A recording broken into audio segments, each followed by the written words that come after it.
It's happening. We're live.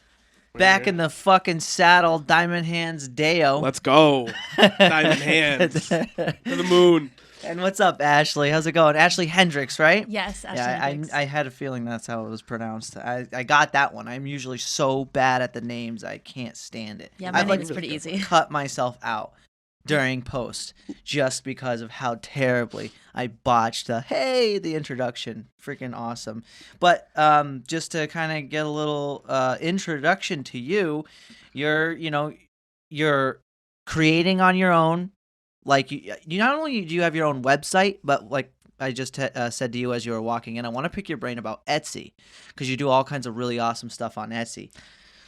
Yes and no. I'm actually not so much on Etsy. No anymore. No, I started off putting my stuff on Etsy, and they had some new rules where in order to get noticed, you had to kind of follow along the different things that they were pushing for more shops to do, which Here, just bring this a little bit more in front of your face. Is this good right there? Yeah, you probably were just talking to the side of it, just so you know. Yeah. Like right here? Yeah. Okay, cool. So Etsy has a big thing about free shipping, and a lot of things that I make are massive pieces or one of a kind, and factoring in the shipping cost to, say, ship something large to a neighboring city like Ludlow or Chicopee is so much less than shipping it to San Francisco, California.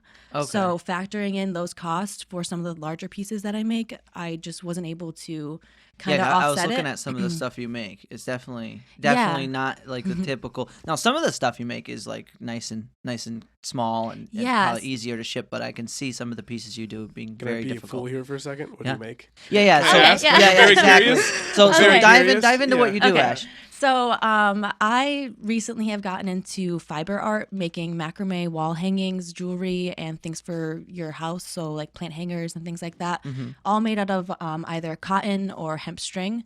And I also am a graphic designer. No way. Yeah, I'm currently in school for it, and I do freelance design stuff.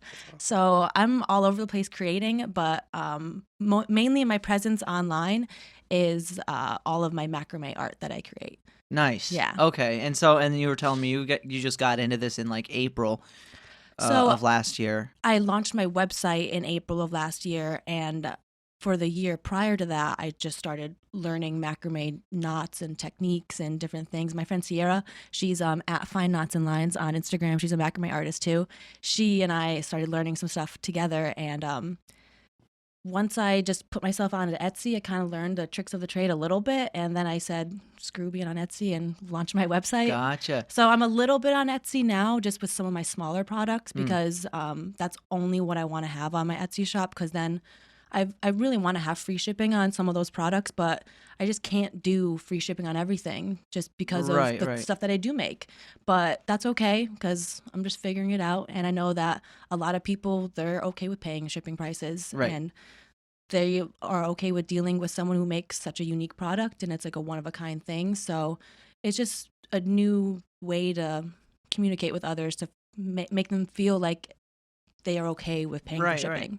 What? So I have a lot of dumb questions. I already know. No, they're not dumb. I'm literally in the process of setting up an Etsy. That's what this podcast is all can you about. sell whatever you want on Etsy, like a T-shirt? Yeah, you definitely can. It's just sort of like your own shop. Now, how difficult is it to set up an Etsy shop? It's so easy. You just have to have an email address. What do they do for taxes and stuff, like off of what you make? Well, they have a listing fee. So everything that you list, you have to pay a certain, like, I think it's like 20 cents per listing. Okay. And you have to renew it, I think, either every 30 or 60 days. I don't remember exactly the time frame that's renewal. I'm not sure I understand. Jeez. Watch Isn't that wants to so? chime in. I like every time that happens, I want to smash this watch. It happens to me that often. And he's still wearing it. And I'm still wearing it. So say you're selling 50 T-shirts, the same T-shirt, it'd be 20 cents for each of those? So it's a single listing. So you could have like one T-shirt listed, and you could have variants of it. So say, like for me, I have a bunch of earrings on there. It wouldn't be the quantity, would it? No. So say I have a earring listing on my Etsy page, and I have a certain style of earring, and I have it in a dozen colors. So that's a single listing on Etsy. Okay. And so you can have all the different variants of it. So you can have different colors, shapes, and stuff, and it's all one listing. So you pay one price. Oh, that makes sense. Mhm. Okay. That's good to know because obviously I think that's the big disconnect and um and can be pretty off-putting when people are thinking about doing what you've done, going into the dark night, essentially doing, because most people consider that to be a level of risk to take matters into their own hands and become their own merchant and make their own money. Well, it all depends on what your goals are too, Yeah. because some of my personal goals for my business is not just to be a fiber artist. I want to have a central location where people can see my portfolio for my graphic design work Yeah. and for my macrame work and to shop as well and also contact me if needed. So that's why building a website was so important because I have all these different things that I have going on. I want people to go to one location to find it Yeah, all. that's smart. That's definitely smart from like a marketing standpoint, so that Mhm. people don't have to go every which way. How was the transition for you going from Etsy to your own website? It was pretty easy, not gonna lie. Who do you use? I use Wix Okay. to host my site, and they're really easy to get started with. And once I, the main issue, or not issue, the thing that was most time consuming was getting all the photos and content like arranged and organized to have it on the website because I didn't know where Yeah. to start or how I wanted it to be laid out or anything. So that was more so just like the challenge of getting the content all Yeah, created that's for always it. the toughest part is like Yeah. trying to like even like customize the website and create it. Yeah, Stuff and can be tough. everything I Yeah. had was like pictures from my phone, and I hated everything that was Yeah. on my phone. So once I got everything started, I was like, okay, this is just the baseline. I can keep improving it. And every time I look at my site, I'm like, this is terrible. Well, isn't it funny? I do the website for the company I'm affiliated with as well, and it seems like it's something that never is done.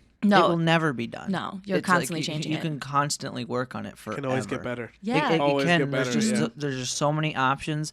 But not only that, you probably found this with Wix. It's like you could set something up and be like, oh, boom, publish, perfect. And then you go to it when it's published, and there's like things that are out of place. You ever notice that? Not Like it's so not much, like lined no. up the way you did when you saved and finalized it. I'm really like OCD with it when I'm updating it, so I'm constantly saving things as I go because Yeah. I've made the mistake so many times where I haven't like saved changes and I made so many changes and it's all gone and I'm like, Yeah. Yeah. I Dun, just dun, spent dun. hours Yeah. wasted right there. So whenever I make changes, I'll save it and I'm constantly looking on my phone and my desktop to see what version is which because it changes Nice. depending on Oh, what yeah. console you're on. Yeah.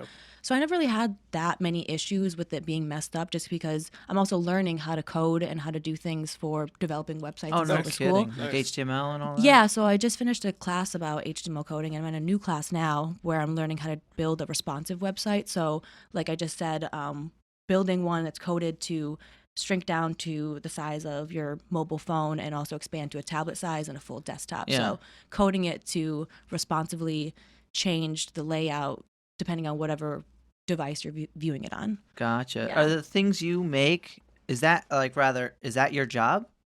Mainly? My full-time job is working for myself and Cool. working with other small businesses and people who want to That's so have stuff awesome. made for their house. Like it's really cool. way to That's do it. so cool. Nice. Yeah. How much of your graphic design bleeds into that? Do you do a lot of stuff like that for companies on the So that's like my bread and butter for the main part. I don't Really? promote a lot of it because I'm still a student. So I feel like almost like I got a little like imposter syndrome with like Yeah. a lot of stuff that I create. I don't think it's the greatest product a lot of the time. So I'm still building my portfolio and still working the kinks out. It's a fascinating like superpower because it seems simple or like what you make seems over painfully simple. You'd be like, oh, this is just whatever.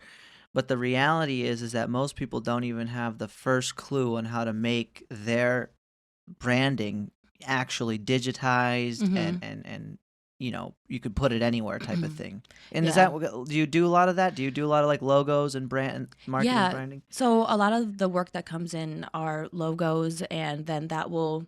A lot of times I work with small startups and stuff, so they'll want to get a logo made, a business card, something for a sticker Okay, that they yeah. put in their packaging, a thank you note, business card. if they That's didn't so say that. huge for businesses. And a lot now I'm getting more into making like social media banners, like Etsy banners, YouTube banners, Facebook banners, and like the little circles for like Instagram story highlights. Just making it all one same cohesive Yeah. style. Nice. Yeah. And that makes it so when someone's just starting off and they launch, Yeah, those they look banners legit, are you know? tough. Those banners are hard to make, like the YouTube cover art, and because the dimensions They always change. are really awkward. Yeah, they're They're really like weird. super awkward, and they do always change. You're Mhm. right, and it has to be so specific that it will work if you're on Apple TV or the TV, the phones, Mhm. the computers, and then there's like a different one for like desktop for like larger computers, I think, Yeah. for like laptops, and then there's probably one for. There's a lot. So you have to make, in other words, just to emphasize the difficulty, it also has, iPads. So now you Mhm. have to make one thing that will be perfectly visible on like 5 different Mhm. screens. Yeah. A lot of times the people I work with though, they mainly just have like a few that they need it for cuz they're not trying to like blow their minds away Right. with like all these different formats and stuff. They just want to keep it simple. So. Exactly. Well, that's the yeah. beauty of it, is that especially with a company like you said, it's like you get them their business cards and maybe a cover letter, and it's like that's a Mhm. really great start right away, because most people, if they don't know anything Mhm. about how to use this software Mhm. or any type, because it's very inexpensive. Like I Mhm. bought Affinity Design. I'm not sure what you use. I use it on the Mac. It's sort of like that. You make I'm logos. a PC person. Oh, all you're the a way. PC Yeah. person? No kidding. yeah. Wow, Yeah, Mike. we're mortal enemies. I got a You Mac. No, he's got a suck. PC. PC for life. Yeah. I bought Get a, with it. I bought a Mac in 2018. I right before I like bought my house. I was like, okay, I'm getting into school. I want Mm. to have a Mac. I'm gonna learn. I'm gonna go through school and use Mac. I got it not even a week, and I was like, I fucking hate this. This Yeah. is terrible. The software is prefer fully PC. dependent. Yeah. yeah. It's all right. Um, I don't hate you too much, Mike, but I just kind I of mean, look I at you. have an a little different. iPad and an It's- iPhone, but I exactly. just don't have a Mac. It's all about your preference on the operating system, Yeah. really, because the software is almost the same. Like, what do you use for graphic design? I do Adobe Creative Suite for everything. and so they think they have Oh, you nice. can get Use Adobe there the too. really good stuff. I have a student discount, Nice. so why not? Oh yeah, Yeah, you might that's as well smart. for sure. Yeah. Yeah. That's really smart. 'cause I've always those, been those used- are super. I've just learned with Anything it. Adobe is pretty expensive. Mm. But yeah, no, I can't emphasize how easy it is to really blow people's minds with very little effort, or rather complexity in creating somebody's brand. Yeah, It's and really cool. a It's lot really of times cool. the most simple design, it looks like it's most simple, but the process to get there was the most complex. Yeah, Yeah. it really is, because it's like, I mean, you should explain it, because I've learned just through, making things on my own time. But like, what is the hardest part about doing that when you're throwing together a logo? I guess when I'm talking to clients and we're spitballing ideas, we'll come together and have like some really great concept or idea, and it sounds great. And then when it comes to execution and like getting an initial sketch going, sometimes that great idea is complete garbage, and I have to like show it to them in a way that almost convinces them to go in a different direction. But I always will have something else. It's like a backup idea that branched off of that original idea. It's like, no, this is the idea now. Like, this is something that we could easily run with that works way better. Like, sometimes the original idea can be corny or want to involve way too much. Yeah, like, that's too what I much was gonna ask you. symbolism. Yeah. Too many objects that are like, you can remove- Three-dimensional. Too much, just too much Yeah. chaos. Just tone it down. Yeah, just just keep it simple. Mm. Take a few things to include in there that really get to your heartstrings. That like it's your brand, but keep Do you it find simple. that people often they overestimate how important a logo is?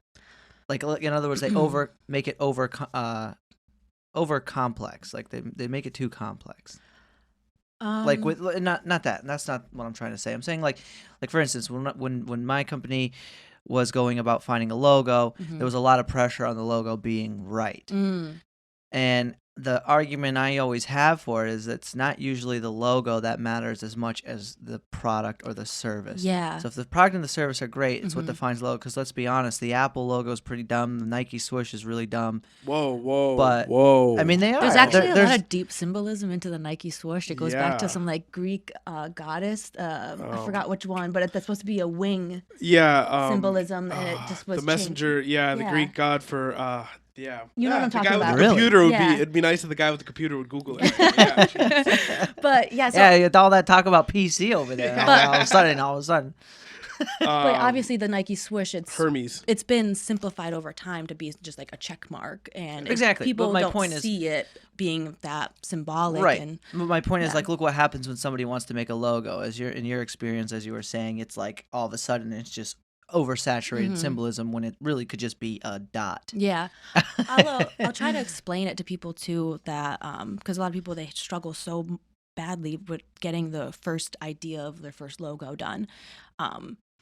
And if you look at a lot of brands over the last 10 to 20 years, they've rebranded in some way, shape, or form. Yeah. So whether you get your first logo done and you like it, but you're not in love with it, there's always a chance to rebrand down the line. Like, it's okay to rebrand. And I'm not saying like I'm intentionally creating logos where you're going to rebrand them in a few years, but getting just the idea out there and getting started, and stop micromanaging the nitty gritty Yeah. details. Just get Yeah. something out there. Get yourself out there, because so many people get stuck on the small details, and they The put name, the logo. It's they like, put these blockages up to prevent them from moving forward, and they keep them up because they're like, it's not perfect, so why would anyone want to see it or listen Right. or buy this product? It's like clothes on an Yeah. athlete, you know?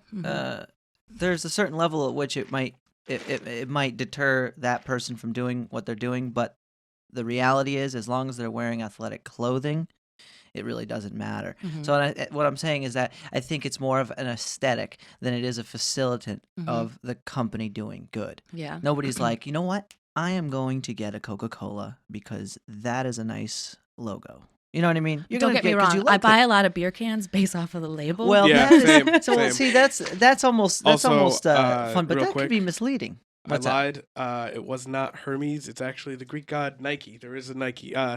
Nike is the Greek god of victory, and that's what the Nike okay, swoosh there we is go. after. Yeah. Okay. So, just Knew it was yeah. one of them. Anyways, yeah. Yeah. Sorry. My point is that if you didn't know what Nike was, the swoosh wouldn't be enough to tell you.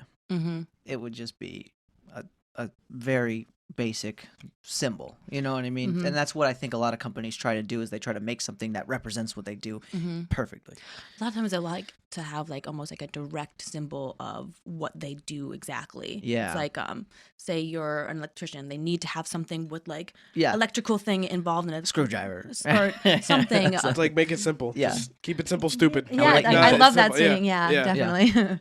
Yeah. Yeah, that's a good point. What are some things you would say to people? Because I have a feeling there are people who do listen to this who are also in the process of trying to become more independent in what they do, whether it be from a creative, like a physically creative standpoint, not so much just a content creation, but you create physical things. You create like really beautiful things that people like, and I know there's other people who do that too. I think that listen to this. What are some things you would encourage or tell them?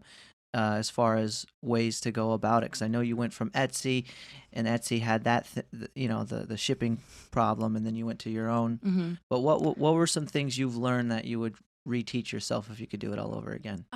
Well, I'm still constantly learning. I still feel like I'm such a beginner at all of this. Like, I really don't feel like I have that much experience under my belt, but the best advice I could really give for anyone who's trying to get themselves out there is, if you're not on social media, get on social media and just start posting what you're making and putting it out there. Even if you think it's garbage, just start putting yourself out there. If you have 10 followers, who cares? Right, Jeremy? Just Jeremy, Yeah, Jeremy. Jeremy, we're looking at you. He's- big like I dog. know so many people are too shy to do what you do.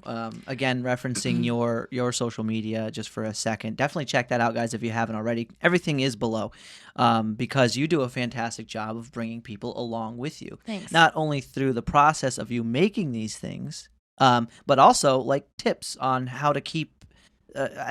Was it a story you had or something like that of like how to keep the macrame earrings? Oh yeah, I had a in little good shape. IGTV that I made. Yeah. Because the old style that I I'm in the process of making a new style, but the old style did get a little like frayed over time. Not really frayed, but they kind of get a little crazy Weathered, because it's yeah. cotton. Like, and as you're out and about, if it's a little humid, your hair is After a kind of while, touching yeah. them. Yeah. They can get a little tangly. So I made a little video on how to like do something with what you have at home to tidy them up, so that way it's not like you wear them a few times and then you can't wear them anymore. Right, Because right. that sucks when you buy a product and you can't use it Yeah. over time and time again. And I think especially for people who really appreciate the product, like I know I get shirts sometimes, and I really really like my shirt. The last thing I want to do is ruin it, Yeah. or it get ruined as I wash it or something like that. And I think that's a great point, because if you really appreciate what you have, you want to keep it, in pristine condition for as long Definitely. as possible. Definitely. But yeah, aside from that, of course, definitely being proactive online, definitely setting up a strong level of communication between yourself and your audience, your customer, whoever it is who's looking into buying something that you're selling, right? Well, like my Instagram page that I run my business off of, it originally was called Tailored Design, and it was played off of my middle name Taylor, and it used to just That's be bad. That's like, hey, that's a good start. Yeah, and so I used to just put like illustrations on there, little drawings I would make, and I tried to sell them on Etsy, and no one touched them for the longest time, and it was very discouraging. And I know that that's the process that a lot of artists and creators go through, is that no one will notice, and no one will see it, or no one will perceive the value of it. But if you consistently put yourself out there and just new ideas, and don't bank on your single idea that you created a year ago that's been sitting in your shop and no one's been buying it. Diversify. You can't bank on that idea for being Yeah. a successful one. You gotta keep trying new things and making sure people know what you're doing and what you're selling or whatever. And is, the beauty is like most of the work. Social media, you can just start fresh again, just delete it all if you want to, and restart. Like that's what I did. I think it was in 2018 why did you? or 19. When did I start?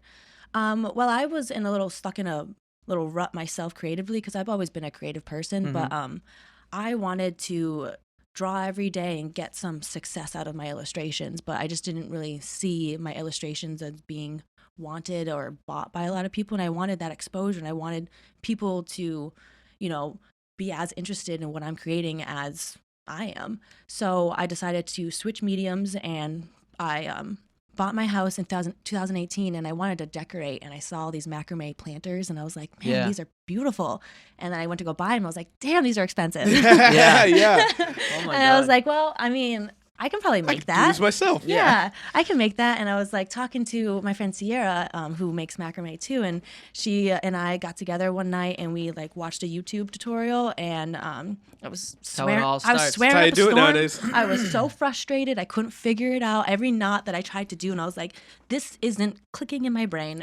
But I was determined to figure out how to make it, because I was like, I just needed to learn something new. Yeah. And so I was very frustrated at first, but that kind of was the kick that I needed in the direction of a new medium. Because once I made my first little wall hanging, I still have it, and it looks like shit. It's so terrible, but I love it so much because it's my first one. Yeah. And you get to see your progress too. That's the cool thing about being a creative person. You're always making stuff and getting better at making it. Definitely. So that little process there of just like taking the jump into a new medium and with a new product altogether. And then on Instagram, I had no idea the community of fiber artists that are out there and the amount of different directions you can go with it. Yeah. Well, there's so many styles. What would you say to somebody who is thinking about doing this kind of stuff but is really doubting themselves? Like, who's going to want to buy my stupid whatever? Like, you know how people can be to themselves in the beginning of anything. Who would want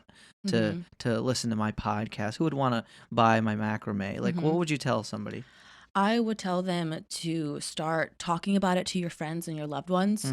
And once you like talk about it, almost you start like manifesting the idea and bringing that idea to life and getting the opinions of those that you trust and like letting them know kind of what your ideas are and seeing what they say.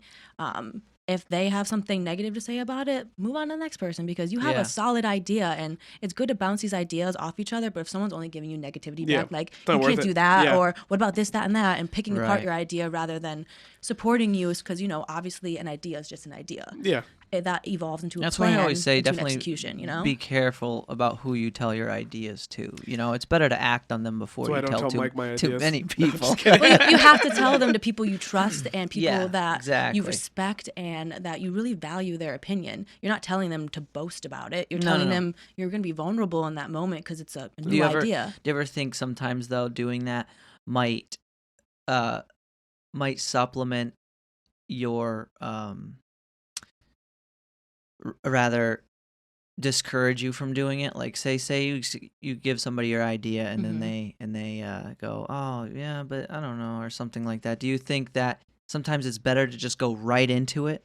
I think that it's good to I guess listen to a little bit of both, because sometimes people will pick apart your idea in a way that you really didn't think of a certain thing. You're like, maybe I don't have this all figured out just yet, but you have to like take it with a grain of salt, like everyone, because and I'm going off the notion that the reality is that you're never ready. Well, and also most no people one will else is doing what you're doing. Yeah, exactly. No one else can tell you how to correctly live your life because they're not living your life. Yeah. And that's why, and that's I guess my concern when it comes to giving, like if I'm gonna do something, I probably tell one or two people, if that, and that's about it. You know what I mean? Yeah. And then I start from there. But I guess my point is that like sometimes, and this is obviously just based off of maybe just my life or observing other people's lives, but you'll find that sometimes telling too many people definitely might end up hurting yielding you. Yeah. I can't think of the damn word. I have such a brain block right now. But yeah, you might neglect how much ability you actually have to doing that. But also keeping yourself shut away and not telling a single soul can hurt you potentially as well, because the more people who know about your idea, and as you start to like try to network and get people to support your idea, you got to talk about it more. Well, I definitely agree with you on the fact that when you start getting the things in motion, it's amazing how many people are actually supportive. They're so on board. Yeah. I guess it just turns me off. I see a lot of people talk about something like, yeah, I'm going to do this. Yeah, I'm going to do this. And then it's like, oh man, do it. And then they don't. And then, and I've seen that a lot. Yeah. So that's where I'm coming from with that, where some people will, instead of doing it, they'll talk about it. And I think there's a psychological quirk attached to that. Where Wish I knew who you're talking about. A lot of people Dale bounces things off me all the time and doesn't do shit. No, I'm just kidding. The psychological quirk being that sometimes you get the satisfaction, the psychological satisfaction of doing something just by talking about it. Yeah. And then you won't do it. And then especially if you're building up anticipation to do it, that anticipation is really linked to this perceived readiness that nobody ever really has. I think to just do it. From my perspective, I have a lot of self-doubt with a lot of things that I do. I have a lot of anxiety with a lot of things I do too. So the more I speak about it... That's good to know, though. It's supernatural. Yeah, but the more I speak about something and the more I like just bring it to fruition by just talking about it. Like I'm really big on like manifesting everything, attracting what you put out. Yeah. So the more I can put it out there that I'm going to do these things, the more I can shush those words in my head that is like, no, you're not going to do that. Like you aren't capable of doing that. Like, what if you suck? What if you fail? What if all of these other things happen? Like, the more I speak to it, the more I can shut up all those other voices. It's like the hardest game to play in life is just trying to convince yourself that you actually can. Like you were talking about the imposter syndrome. I've been there before. Like what I do for work, and it's oh my god, like, I've been there for years. Yeah. So speaking about it just makes it so you can gain your confidence more with it. And, and also the more you speak about it, the more people ask you about it. You're like, oh, I know how to talk about this. I'm feeling good about what I know now. Yeah. Yeah. I understand that. That's a good point. And I think and it's kind of refreshing to know that even somebody like you who has brought yourself to a point of independence with what you do might be a relief to some people listening, because that is the step people are afraid to take. Somebody was on here. It was Joel Turcotte. Shout out to Joel Turcotte if you remember him. Is the drummer. Oh yeah. You were the co-host that day, were you? I might have been. I don't know. Think so. But anyways, he was saying I was. that when it comes to fearing the leap, so to speak, the fear is not taking the leap. It's usually failing. Yeah. And what failure is, the bottom line of it is that you did not accomplish anything. And the reality is that by not taking the leap, you are where you fear to be the most. Because you're not even... Because you're exactly where you're afraid to be. Yeah. You know what I mean? And honestly, you have to be comfortable with failing and be comfortable with being uncomfortable when you take that leap. Because one of my first craft shows, barely sold anything. Yeah. I had garbage products. Bring us in just a little. I'm sorry. Obviously, I'm not used to being in a podcast. So like one of the I'm just thinking in post, and I'm like, I don't want her to hate herself for not being it's loud fine. enough. I'm not going to listen to myself. I'm going to nitpick it too much. But yeah, one of my first craft shows, there was barely anyone who bought some products. I was in the wrong location. Like, it definitely was not the right craft show for me, but it was a little discouraging for some of the moments there. But then some of the other creators and artists that were at that same show, they came over and they're like, you got a great lot of potential. Like, please keep going with this. Like, don't judge this experience that you had here. Isn't it funny how we do that to ourselves? Yeah. Because you probably went into it with a lot of expectation of yourself. I thought I was going to sell everything. I was like, everyone's going to love my stuff. I love it. Yeah, that happened to my mom a few years ago. She's done knitting for a long time. Yeah. So she makes hats, scarves, a whole bunch of stuff. She went to her first craft show ever, and it was... Yeah. She was like very excited, and it didn't sell because people like she had a price on it because it's like you're like I'm sure with your stuff like you put a price on it because you know what it's worth, and people just weren't willing to sell at the craft or buy at the craft show she was at, and it's just awful. Yeah, but you like learn from that though. It was a huge learning experience, and it was like I think it was like a 2-day event too. So like I had to deal with it 2 days in a row. You had to go back for a second day. Back to this. I knew going into it the second day. I was just like twice as big. No, I went into it the second day. I like didn't really give a shit on the second day. I like was playing music that like I probably wouldn't have played there because I was just like I'm just gonna have a good time. Whatever. And the amount of people who came to my booth just to like shoot the shit because I was playing like different music, and I was like, you know what? I met a lot of cool people here today. I wasted some money by paying for this booth, but I think I gained a lot with the experience, and it did get my confidence like up there, even though I didn't do very well. You know, like my confidence still like grew because I was like, okay, I got. And you probably learned a lot about what you did wrong. Well, I also had a rush to get a setup going for the booth, and I like was so like ill prepared for it. But I did learn so much about like how to arrange the booth to make it so it's more enticing, the price points that people are looking for, the product that people are looking for. There's so many things that I learned, and also to learn that I will never go to that craft show again. Yeah, really? Figure it out. Yeah. No, that's I think the wildest part about the human condition is that we can go into something with so much passion, and that passion turns into sometimes expectation, and then we realize we're in our heads we're far more professional than we are outside because we haven't practiced doing what it is we love physically. I haven't ever done something for the first time. Every time I've done anything for the first time, I thought it was going to be awesome. And it was obviously terrible because who the hell does something perfectly besides like prodigies? Imagine what it's like to be a prodigy. Those people have no idea what it's like to be alive.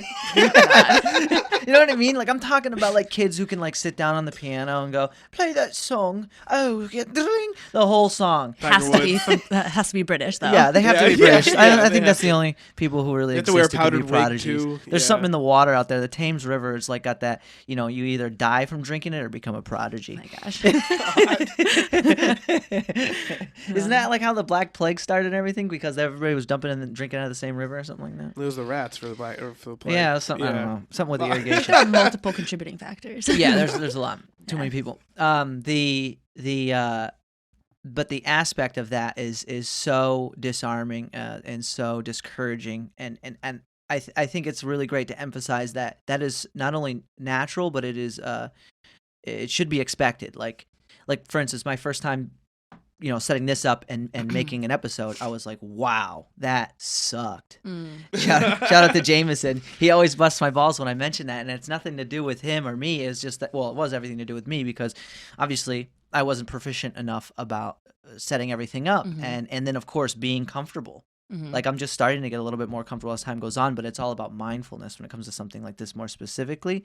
But back to the learning curve, which you were talking about, I feel like we live in an interesting time, and you might be able to account for this, but you can learn about a year's worth of something in about 6 months because of how accessible it is on the internet. Yeah. That's what I always say. I go, you can get about a year or two's worth of experience in 6 months if you really want to. YouTube has everything. Endless videos. I learned how to do all of this from YouTube videos. I learned a lot of the knot work that I do from YouTube. I learn a lot of graphic design stuff, photography stuff. When I'm stumped with my schoolwork and the books that my school has, like I can't figure whatever I'm trying to figure out, I'll go to YouTube and I'll figure it out.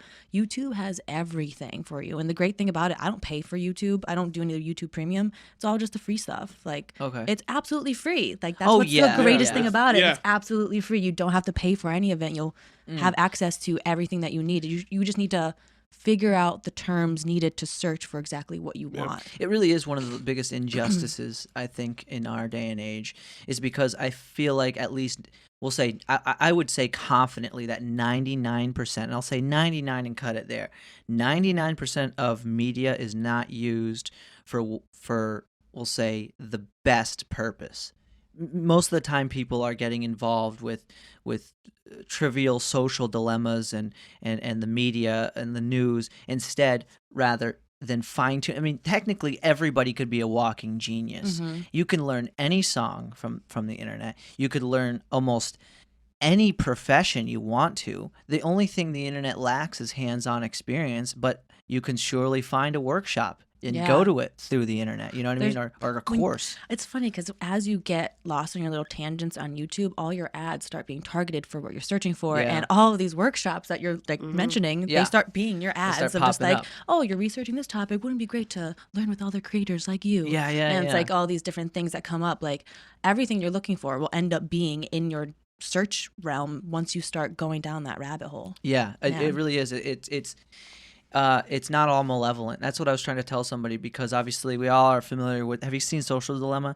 I did, yeah. It's pretty good. And so it kind of dips into how the algorithm works. And if you're searching one thing, you're going to get a lot of that thing, and you start to create confirmation bias if we're talking like a political thing. But what you're saying is actually a very beautiful aspect of that, is if you're trying to learn something, you will get more and more information of that on your feeds, more of that as just basic advertisements for maybe software that might help you progress in what you're doing, or courses or schooling, like you were saying. Well, recently I've tried to reduce my screen time a lot on my phone because I realized how much It failed miserably. We did a challenge. What was it? No Phone November. Yeah, No Phone November. We did 30-minute timers on all our apps. Nice. Yeah. I did the same. I have it going now still. Like, I haven't taken it off. But since I've limited my screen time, like it'll go off whenever I hit my hour marker or whatever. But I've also purposely have stopped, like on my explore page, I'm stopping the whole searching through all these endless TikToks of like stupid trends. I haven't even started TikToks. They're fun. They're fun to watch. I like watching them. That. I like the trends. I like this dancing and stupid the jokes. Things that and the transitions that they all do with different videos, but it's not using social media productively. You're just endlessly scrolling for so long. So I'm trying to, when I'm on social media, trying to productively use it, where I'm not going on to endlessly scroll. I'm not going to compare myself to others. I'm not going to stalk who so-and-so because someone talked to me about whoever is doing this, that, and, I want to know what's going on with them. So I'm going onto social media to find other creators, find business, make better connections, and to have, when I go onto my Explore page, all the content that I'm looking for, whether it's like how to expand my business and other creators that are teaching and rambling off stuff like about that, or other macrame artists, other graphic designers, other inspiration pages. So you can tailor your social media to not be this black hole of uselessness, nonsense, and anger and fighting and bigotry and all the bullshit. There's no need to have that on there. You can easily tailor it yourself by what you pay attention so to. Don't, in other words, be a victim. Oh, it's all just this and that is always showing up. And here's the thing.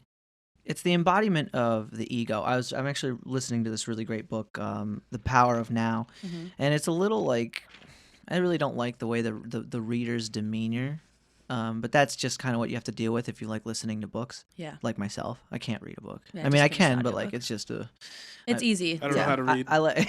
I'm just kidding. What is reading? No, so the book is very, very great in that aspect of where it really highlights what ends up happening Mhm. within like those echo chambers, and really what you're doing is then defending your own ego, and you don't realize it. You're really Mhm. defending something so it doesn't die, and that's really Mhm. what it is, because it's sort of like this push. What you're really witnessing is the birth of a new religion, and that religion is fear. And a lot of people will just like cling to that, like Mhm. and tailor all of their opinions and their mindsets. And every conversation they have is Yeah. tailored around Yeah. that. And it's Yeah. like every time you talk to a certain person now, it's like you get anxiety or like it's Yeah. all negative stuff. And it's like, what else is going on with your life Right. besides what you're watching other people do? Like, what's going on with your It was life? it was the you know? perfect storm. It was the Yeah. perfect storm. You locked in your house, and then only media, so on and so forth. Yeah. But like for so many people, especially that I've had on here, 2020 was actually a fantastic year because you stuck to creating, Mhm. right? I'm assuming since you said you were starting in April. Yeah. So, I mean, was that the first time, rather, sorry to interrupt, that you started, or were you doing something prior to that, So years I was before? working like a normal 9 to 5 job previously. I was actually working at a dispensary in the area No prior kidding. to What? this. I was working at Mass Alternative Care in Chicopee, Okay. which they grow really great weed. Yeah. So you guys should go check it Shout out. out. Shout out. Shout out. We like weed. Yeah. Deo especially. Mostly Deo. Allegedly. So yeah, in March, Allegedly. they obviously were affected by the pandemic and laid off of a bunch of employees, and I was laid off with them, and that was when I kind of used that opportunity to start my own thing and go for it completely. So that was kind of like a blessing though, because Yeah. it was like the catalyst to get me started, and it gave me the time needed to like figure out what it is I'm going to do from here on out, because prior to that I was bouncing around from a few different jobs, because in 2018 I moved back here because I'm originally born and raised Springfield, Massachusetts, but I was living in Texas at the time. I was in the Army previously. No way. Yeah. Holy shit. Thank you for your service. Thanks. That's wild. You've been How long were you in the everywhere. Oh my Army for? Only goodness. for a few years. And I did want to dive into that. Please talk about your travels, because I know you traveled as well. And I love traveling. Yeah. So, but yeah. So moving back to this area in 2018 after being in the Army, like being out there, I was just creating stuff anyways, and nothing crazy because I was working a normal job. Wait, and did then, I ask you how long you were in the Army for? Yeah, it was like only like I cut my contract short. It was like Okay. 3.5 years. Oh, okay. But I That's did like almost a full contract, isn't it? 4 years? 4 years, but I signed up for a really long contract. Oh, so I don't want to go into okay, details. okay, gotcha. Moving forward. Moving on. We don't have to go into the details, but so yeah, once I moved back to the area, I worked at a few different places, and I just don't like working a 9 to 5 office job. I was bored. I Yeah. felt like I would get there, I would get the work done that was needed, done very quickly, and then I would be given random tasks to fill the time, and I didn't feel like I was creating anything beneficial. So, Well, there's a lot to be said about that. Jordan Peterson had a fantastic lecture about it. Are you familiar with Jordan Peterson? yeah. And he was saying about like how much more important it is for people to to find purpose. Mm-hmm. And it was like in some financial debate versus money. You know, some people will put a lot of pressure on the money topic, but what's really more important within economy than money, it is purpose. Mm-hmm. It's people having the ability, because again, it's like if you don't like what you do, it's you know, how You long like can what you you do, you never work a day in your life. That's right. That's Yeah, right. So I like was for you miserable were at in those the office office. jobs. You're probably getting paid okay, I'm assuming, Yeah. but like that wasn't the point. Well, the main goal was like, so I moved back to this area. I was in my parents' basement for a little bit, saving up money, and my goal was to buy a house. Yeah. And I love my parents. They're Yeah. the sweetest, they're the best. When you Like get to a certain age, it's like, I need Yeah. my own fucking you're an I don't wanna adult. live You at can't home either. you can't live with your parents. It's No. with different lifestyles, you know. So I tried to get out of there as soon as I could. I moved back here, I think around like May 2018, and I closed on my house October 1st, 2018. I was like, I'm getting out of there. So Nice. I got my house, and mainly I was working all these like jobs to just get financially backed. And now last year when I was laid off, I was like, I got my house, I got my space to create in. This is my like little sanctuary. Like this is the time. Like Might as well get after I it. can figure things out with my bills. I Yep. can make it work, and I keep making it work. Some months are really tight, and other months I'm like, I'm good. But it's just like I got to keep riding that roller coaster until eventually it'll be super comfortable. But I'm not there yet. Yeah. It's a process. Well, it'll get there. Well, and that's just it. Who was it that said? I think it was Tony Robbins.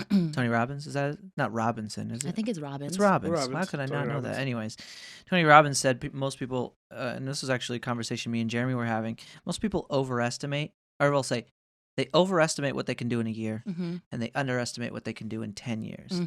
And the point of that is that if you're getting discouraged in those first couple of years, you're never going to see the fruits of your labor, because that usually happens as time goes on. It takes a little bit of time. It does. And honestly, getting my own space, obviously, like where we are here, like having your own space for a podcast, creating that creative space to thrive in and to be able to start pushing out the product you want to make, that does so much for your mental health and makes it so you can really hone in on what you're trying to focus on. And to me, like, getting into my own space, you know, where I can be alone, listen to music, do whatever I want to do and create freely, that was so important. Like that I think has been the most important out of anything. Like I've always been big on having my own space and having my alone time and independent time where I'm just doing my own thing for hours on end.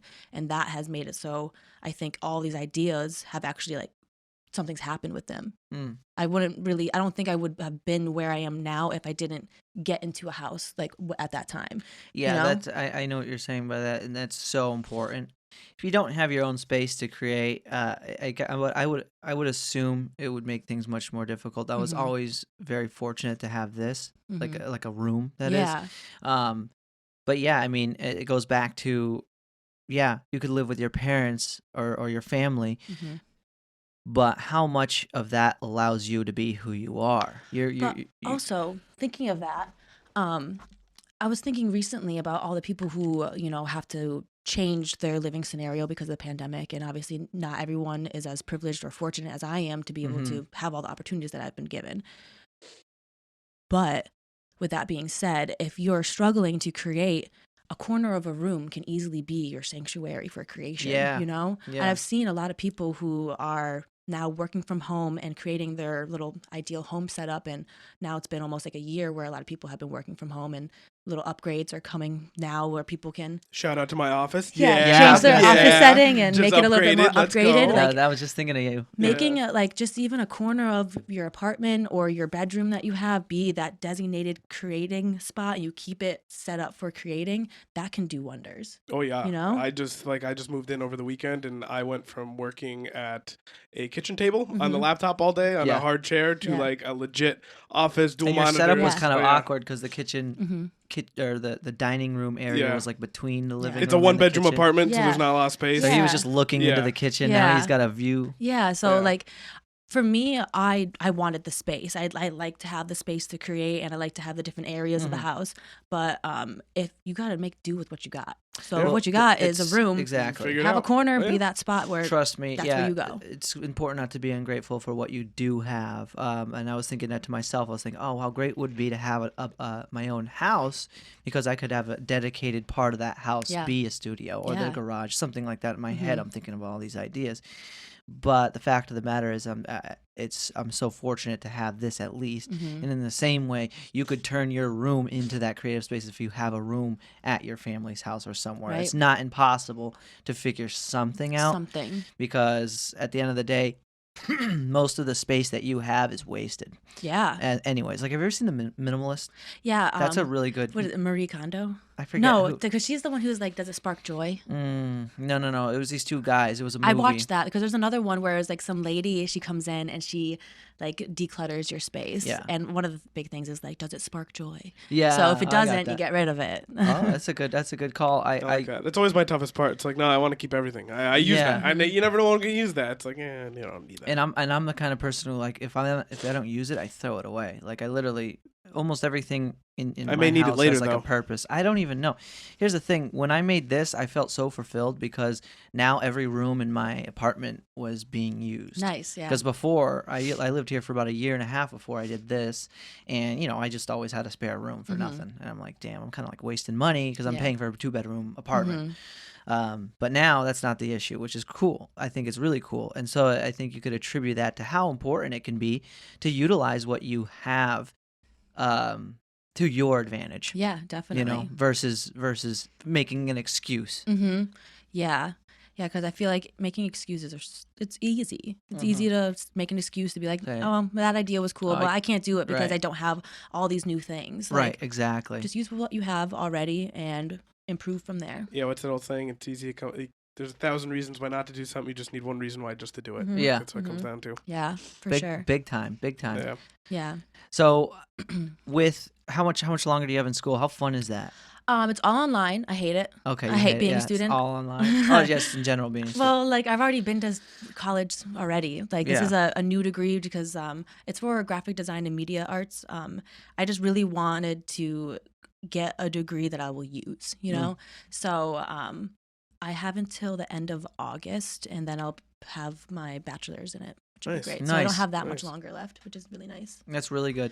And where are you going to go from there? Like, are you going to pursue more education, or are you going to just run with it? I think that's going to be it for me for formal education. I'm going to still continue to learn new techniques and skills with my crafts and stuff, but I'll probably do that elsewhere, different online workshops, not really through a conventional university or anything. Where do you go? What school do you go to? So right now I'm going to school through Southern New Hampshire University. Okay. Nice. And I have like a few graphic design classes left, but I still have some like transfer credits of like random generic courses. So I'm in a history class right now.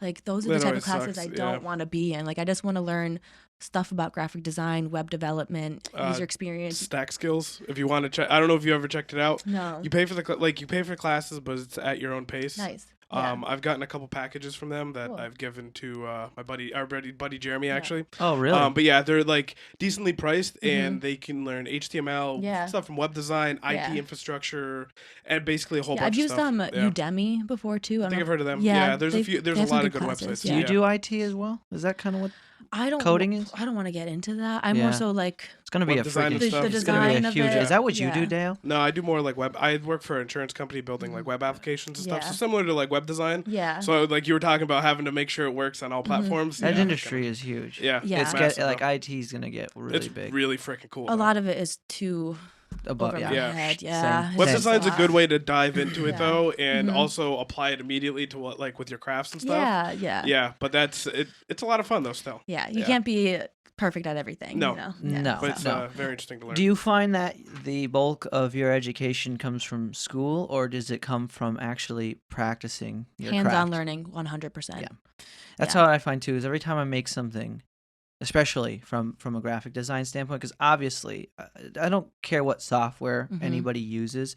The reality is that they don't know how to use it 100%, and that's just out of the nature of how extremely how the level of depth that these software these programs have at creating things. I mean, you can make some of the most intricate designs just from an artistic standpoint if you really wanted to. Never mind just like 2D logos. I'm talking like you can do all kinds of crazy stuff. I feel like that's in general like with any craft. Like, you just over time you refine the skill, you get better, you understand like the shortcuts and like So because of that, the more you use it, I feel like the more you that's a little shortcut to do it. There's so many different things that you could do with all of the different software that Adobe has. It's mind-boggling. It's insane. It's insane. Yeah, but it's fascinating because you look at what one person can create and you're just like, they made that on Illustrator, and then another person made something totally different. Made that in Paint. Equally mind-boggling, and they made it in Illustrator too. And you're just like, I am nothing with my skills. Like I watch the time lapse videos sometimes, like the quick ones of people like putting stuff together. I'm like, so cool. Oh my god, that's so amazing. Cool. But it's funny too because in the same event, simplicity is truly key. Less can be more when it comes to that stuff. Something nice and simple, polished. It's easy. I mean, personally, like I'm pretty proud of my little logo for this podcast. It was extremely simple. He's got it right there. Yeah. And where's this one? No, that's the lion. No, that's the lighter. And you know, it was simple, especially compared to the logo for the fitness company. You know, it was just what I learned from making a logo for the fitness company, I kind of put here. I'm like, you know what? Simple, easy. Yeah. And that's it. You know? No, it works too. It works. I think it works a lot better. But like you were talking about before, like I don't know, it's kind of cool. Like one of the companies I've followed for a long time, Rooster Teeth, like they do red versus blue. Yeah, like they have a big online presence and they make it a lot of different shows. But seeing their logo progress since like the early 2000s, I don't know, it's kind of cool thing You're about right. business. Yeah, the companies really like to invent it. Even the Starbucks logo. Yeah, every single one has been redone. It's cool because then you can kind of look back and be like, oh yeah, like you can almost tell the era, like with the Coca-Cola logo. Yeah, because you can tell the different trends in design, especially with colors and font types. Like you'll see different subtle changes with their fonts a lot of the times to make it more modern. Yeah, I know nothing about graphic design, but that has always been really cool. Like cool to me, just seeing like the subtle changes, even with like logos for sports teams too. That's really cool. Yeah, a lot of times when I'm like out and about, I'll look at people's signage like outside of their like restaurant or stores, and I'll know the font type, and I'm just like, why did they choose that one? Yeah, isn't it funny? You can kind of like size things up. Like, why? That's kind of awkward that they did that with that or whatever. There's a few SNL skits about, I think like about using Comic Sans as one of the fonts, and I think one of my buddies just sent me a video. I saw it like ages ago, but it was one where they're making fun of the movie Avatar, and they used the font type Papyrus for their whole main thing, and that's like such a generic font type. They're like, this huge cinematic feature. They use Papyrus. They did? Yeah, just a simple font. It's like a lame design joke, but I'm like, I was cracking up. I was like, it's awful. Yeah, it's funny when you get like better at it and like really hone your craft and stuff like that, and then you see like other people doing it, and like you kind of just like notice things that like probably other people. And I know people are looking at my stuff and thinking the same thing. Yeah, like, but it's I don't know. It's just part of being creative. I feel like you're not necessarily criticizing. You're just like noticing things because you know about it, and like it's something I definitely would not even pick up on. It's just the stuff that I'm interested in, so I'm just gonna look at it and just like say what I'm thinking when I look at it, you know? Yeah. I completely hear you. Well, it's funny. I saw this. I don't know where it was. It was a short like documentary on font and how font is made, and it's amazing the amount of intricacy that goes into it, and how much the people who make font notice. Yeah. Like how long the points on the ER and like the O or in the relationship between the O and the U or something. I was like, what the heck? That would drive me crazy if I had to do that. I feel like well, it's one of those jobs that would drive you crazy. You have to love it. You'd have every to little love it. pixel. Like you're oh man, now I'm all set. It's a really cool, like respectable process if you see like classically trained designers or like more like old school ones. Instead of only focusing on creating something on their computer, they'll get like grid paper out and like sketch out a bunch of Have actual font types. you ever thought about making font? Have you tried I've ever tried. to make I your just own like font? I'm not really interested in doing that. Not so much. There's so many things in design that you could get into. It's just that so many things I'm not going to get into just because there's so much to that's it. Fun for you. Yeah, and all of these font designers, seeing them actually like hand draw an entire alphabet of a new font face, like it's so cool. And the way that their hands work, it's like obviously you can tell they're a master at their craft. They put the 10,000 hours in. They know what they're doing. Or even someone like recreating, like doing a really nice job recreating like a current logo or something, or like anything. It's really like I'm on a few different Reddit pages, and like people like fan art and stuff. People's versions of like fan art for a lot of different stuff is just really cool. Speaking of Reddit. Oh no, we're not going there. We're not going there. there. Have you heard about what's going on? Yeah, definitely. Oh my god, we have to talk about this just a little bit because it's awesome. Do you have any stock in GameStop? Okay, yes. Because I got some diamond fucking hands. Thanks to somebody. Thanks to a certain somebody. Thanks to the OG daddy diamond hands over here. No, so I heard about it briefly. So here's the real. Are you in do anything with stocks? So this year I got into Robinhood and I dumped like a few hundred into some stocks, and I don't know what the hell I'm doing, but I'm trying to figure it out. I haven't lost any money. It's a good way to go. It's like me. Yeah, so I'm good. I haven't lost anything yet. You just keep learning. I learned. I mean, I've gained some. You're but ahead not of the much. curve as far as I know. So many people go, I don't know anything about stocks. I know I don't even try. I know. That's what I was so sick of doing, and I wanted to just like. It's really simple. That's the problem. They make. I think it almost seems as though it's on purpose that it seems complicated. That they make it on purposely complicated so that way you're discouraged off the get. But it is free money, and I want to stress that you don't have to be a psycho Redditor like me and Deo. No, I'm just kidding. I literally never used Deo. I never used he uses Reddit. me plenty. I've never used Reddit until like 3 days ago because of everything that was going on. I had to tune in. I had to tune in, and it is a ball. It's a smorgasbord. It is an absolute. It's just a riot. It's become a cult, for crying out loud. It's crazy. But the what's going on with GameStop, for those of you who don't know, is it is just being bought like by the millions of shares. And well, because wasn't it because originally they were like short selling the stock? So there's firms that short sell lots of different stocks, and these Redditors caught onto it and then just bought never mind dollars, millions of shares, and drove the price up, because I guess if the short expires, that the person who bought the short sales have to buy the stock back at the price, so then it goes up even higher and higher and higher, and it went up 1,000% in like a month. And it's funny because will be squeezed. Squeeze will be squeezed. We're waiting for the gamma squeeze. No, and what blows my mind is that it like you were talking to me about it, and it was like at $38. It's at 300 now, went up over 500. Yeah.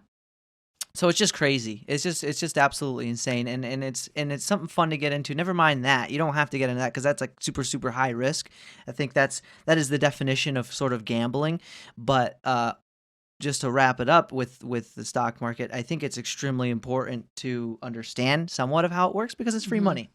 You know I think that it's important to invest money in stocks, especially if you're young, and especially if you can sit on stocks for a while. Like, now is the time to invest. Like, I'm 27. I don't know how old you are, but like now is the time to invest when you're younger. Just get some money in there and ride it out. Well, it makes a huge difference. Well, also in intelligent smart stocks. Like, don't just invest in anything. Right, intelligent investments, and it's like Mr. Duda. Shout out Mr. Duda.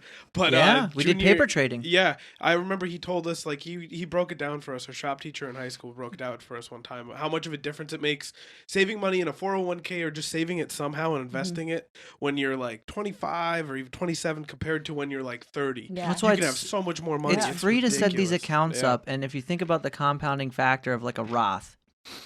With a Roth, you'll probably be investing just in ETFs, as you should, because you're going to just hold the stock for a long time. With a day trading account, it's fine to own single stocks like Apple and Amazon, because they'll be going up and you're going to be following along, because how are you not going to hear about what's happening? With an ETF, you're looking at, holding it for 25, 35 years, 45 years, and then taking it all out. But really where it kicks in is that, say you're fully invested in the S&P, and the S&P on average is, 10% a year increase. That's an average. It can be much higher. Some years it can be 30. When you're on your last couple years, I mean, you say you already at this point have, $500,000 to $1 million. 10% of $1 million is what? $100,000 in just a year. My point is that in those last 5 to 10 years, you could be, bringing in over $100,000 a year. Money. That's all I know. And it's tax free when you take it out, especially but with a Roth, and then there's other ones. But not understanding that can be so detrimental, because especially for people who desire to be independent, like yourself, and personally myself, I don't have any retirement account other than the one I'm managing myself. Yeah, I have one that I manage myself as well. And so down the road, you're going to have to rely on that. But it's not really that risky. I think the big risk is not getting into it now, not getting into it ASAP. Even if you're 50 and you're listening to this, if you have at least 10 more years on this, 5 more years on this planet, especially with the way the market is today, you can make some serious gains. I mean, just alone, we don't even have to talk dollars and cents, but in the last 9-10 months, what I put in is 80% more valuable than it was. You know what I mean? And that's a huge difference. That's a huge difference. And I didn't do anything. We even talk about it all the time. Jeremy busts my balls. He goes, "You didn't even touch it. I just left it there. I just buy and hold." Yeah. Might as well. The original diamond hands. You are. You are. But there's other ways to do it. Jeremy does swing trading. You can do swing trading. There's so many options. And what I emphasize, in the same way like we were talking about when you're finding your own craft and you're honing in on it, I think too often do people look at something that they want to do, and they have this grim outlook on it. Oh, the work I'm going to have to do to get it. Oh, I'm going to have to learn all this stuff. You should have more of a excited approach to it. Understand that you could get lost in it and having so much fun. Yeah. And that's kind of, what everything, even including the stock market, has been for me. It's fun. A lot of people aren't as risky though.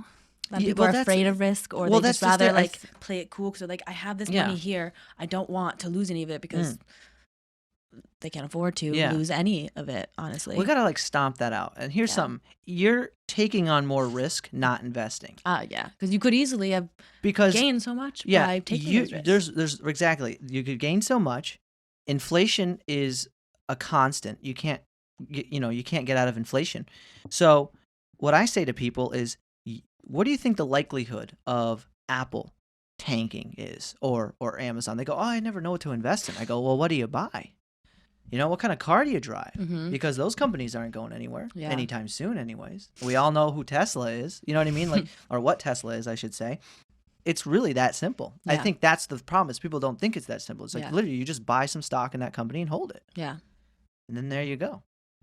And then there's investing, of course, in yourself. And I think that's the kind of cool thing and what I wanted to pick your brain about originally with Etsy, because I want to try and make some T-shirts down the line. Mm-hmm. And I don't have a website, of course, yet set up for something like that. And would that be a good alternative? Say somebody's starting out and they want to sell something like Etsy, just make a shop and sell it? It's so easy to make a shop on Etsy. You really could start one and sit down for an hour and you could have basically everything figured out. Because they basically cover, because my mom, like I was saying before, my mom uses it a little bit, and they basically cover the difficult stuff, I guess. Basically, yeah, so you, right? you just have to put in the name of your business, what it is, and you could put a little shop bio, who you are, who's the shop owner, and you can have your little message to whatever customers come to your shop, and then put your products, and you could set up. So say somebody buys it, how's that work? So when you set up your products, you set up all your shipping information and everything. So when that's all in there, you obviously have to put in payment methods, what you're accepting, and obviously how you'll get deposited, depending on how it'll go right to your bank account? Once you fulfill the order, then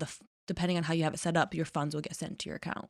Okay. Yeah. So what's the criteria for fulfillment? Is it just printing out the I think that code, when I get my email saying that my funds are on my way, it's directly after I print the shipping label, meaning the order has been completed, it should be shipped already. How easy is it to ship? Do you have to pay for shipping, or do they print something out that makes it free?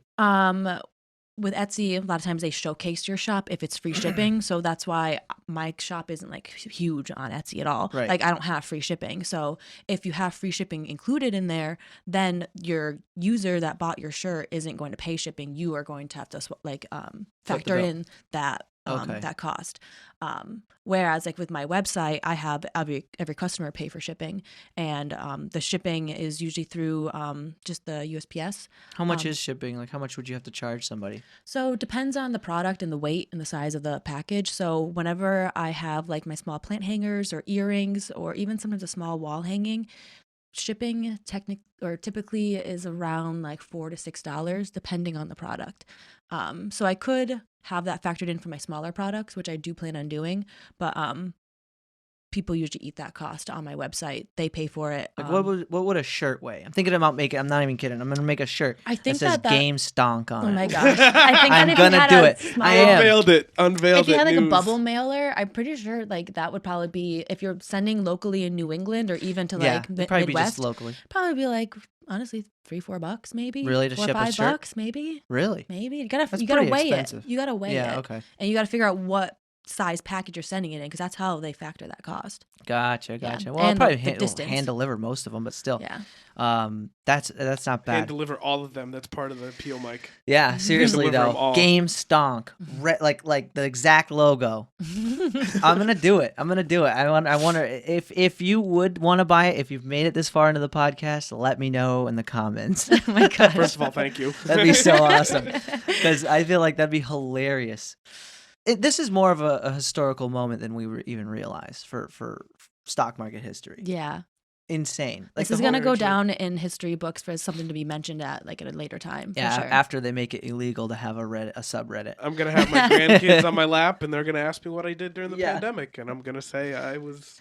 Have you seen that meme? All the hedge funds. Yeah, it's trash. Lose you some money. ever see that? And then the kids in the corner, legend. fucking legend. Yeah, that's exactly what I was thinking of.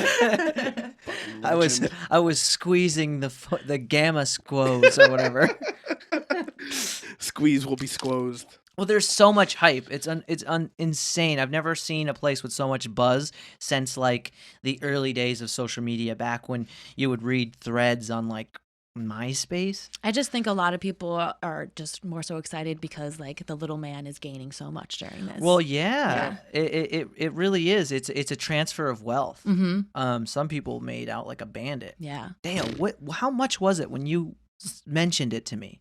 When I mentioned it, because it went from like $10 to $38, and Dale was like, "Yeah, check this out," and I'm like, "Oh, that's crazy." I ended up finding it not last week, but the week before. Like I started seeing it on like Reddit and stuff, and I think it might have been 40, 50 maybe. I got in, I think around like 80 or 90. 1,000%. Yeah, 1,000% increase. I mean, that's life changing, especially if you have a portfolio with anything. But yeah. I'm just curious what will happen now, just because GameStop isn't necessarily it's a terrible company. Yeah, you'd have to be failing. pretty dumb to buy it. They're failing big time. Yeah. So what's gonna happen next? It's gonna eventually go down, but there's so many people.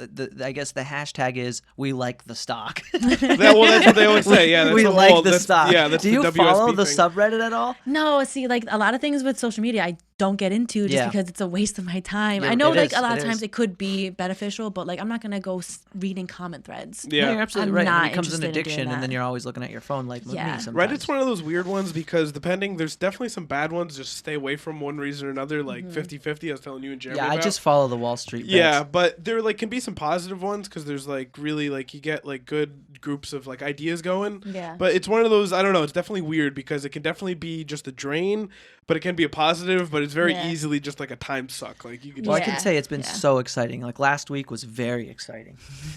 just to follow along with what's going on. Yeah, definitely. But really what dawned on me is, and this is a thought I had based off of a podcast I was listening to with Joe Rogan. He had this guy, Justin Wren.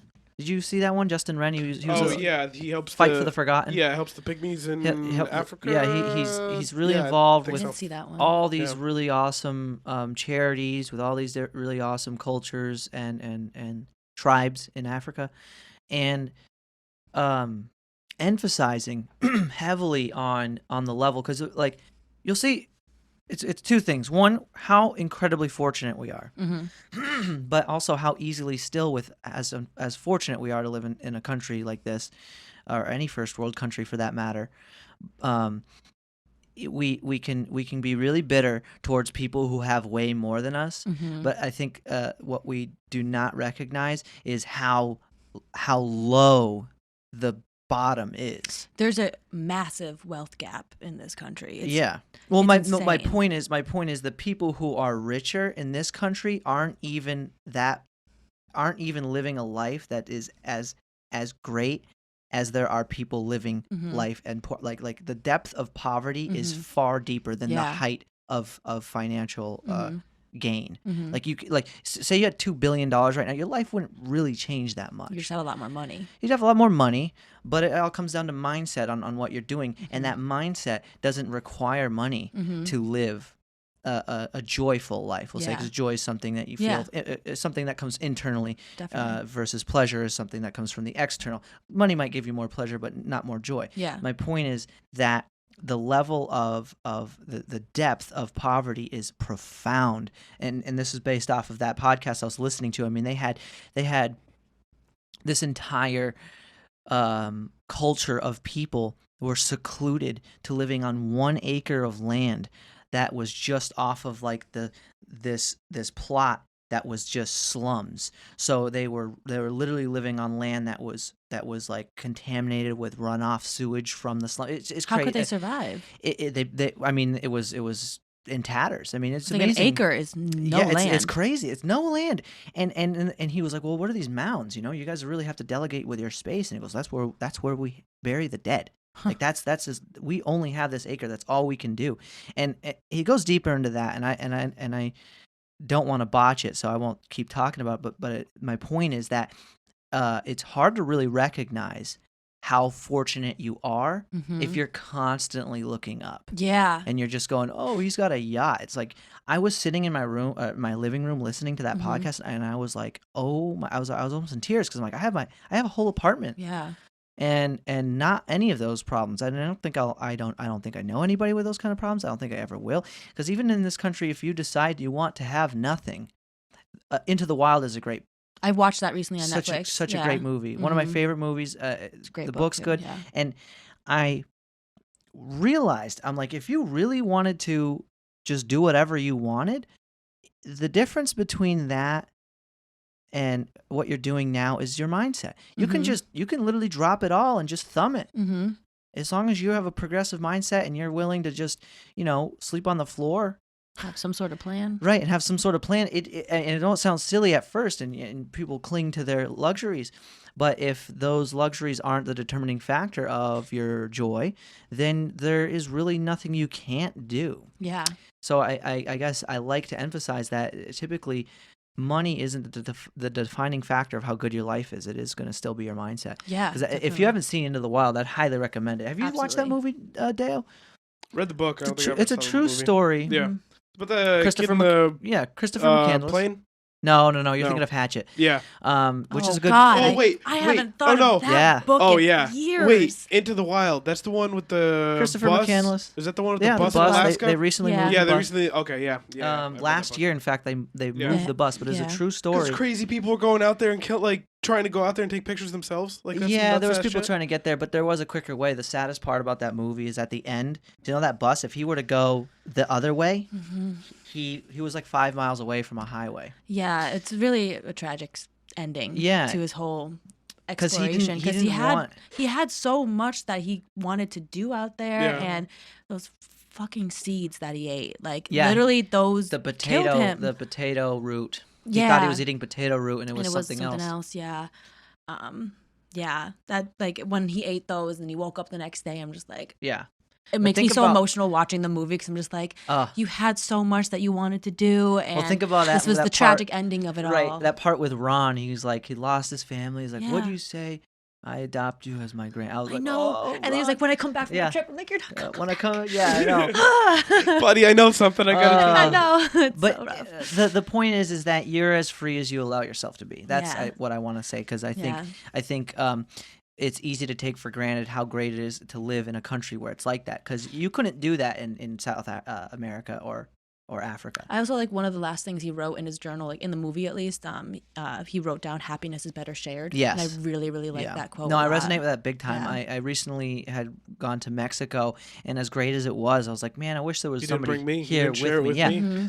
Because there's a lot of really cool stuff in those, in any traveling experience, but when you have nobody to bounce it off of, you're kind of just sitting there with your own jokes and your own thoughts, and there's no one to laugh about it with you. You know what I mean? Where have you gone? Because I did see some pictures or something like that. I think on one of your highlights. So you went to some pretty cool places. So I haven't done that much international travel. I really want to do that once I can. Yeah. And this pandemic is a little bit more figured done. out. Well, it's not going to be done. It's not going on in Mexico. I tell you that. People are like, whatever. There. Well, we're living in a new time where viruses are just going to be here forever. Right. This is our new normal, and we're going to figure out a way to live a new normal at some point. Yeah. Traveling will be open again. I'm optimistic. Yeah, I'm optimistic about it too. But previously, in 2019, I went to Belize by myself, which was kind of cool. Where's Belize? Belize is South. It's South America? east of Guatemala, and it's south of the Yucatan Peninsula near Mexico, and it's south of Cancun. So you go directly south, and Belize is there. Yeah. So yours Cancun, Tulum, and then Belize. Oh no way! Yeah. That's where I went to Tulum. Yeah. So it's all in that area. There's a ton of Mayan temples. That's actually where I bought that head there. Guy? Yeah. Nice. Very cool. Some guy sold it to me for $7. Nice. I was like, I'll take that. Right. 150 pesos. I was like, done. But I went by myself, but I was in a group of other Americans, so I wasn't alone. But I knew none of them. Yeah. I went through this group, and you went by yourself with a group? Yeah. So some of the people in the group knew each other. There was a few couples and a few friends, but a few other solo travelers too. And so this was my first trip outside the country, and I was like, I'm doing it by myself. but I don't want to be by myself necessarily, so I'm going to do it with a bunch of other Americans. Yeah. So Smart. Yeah.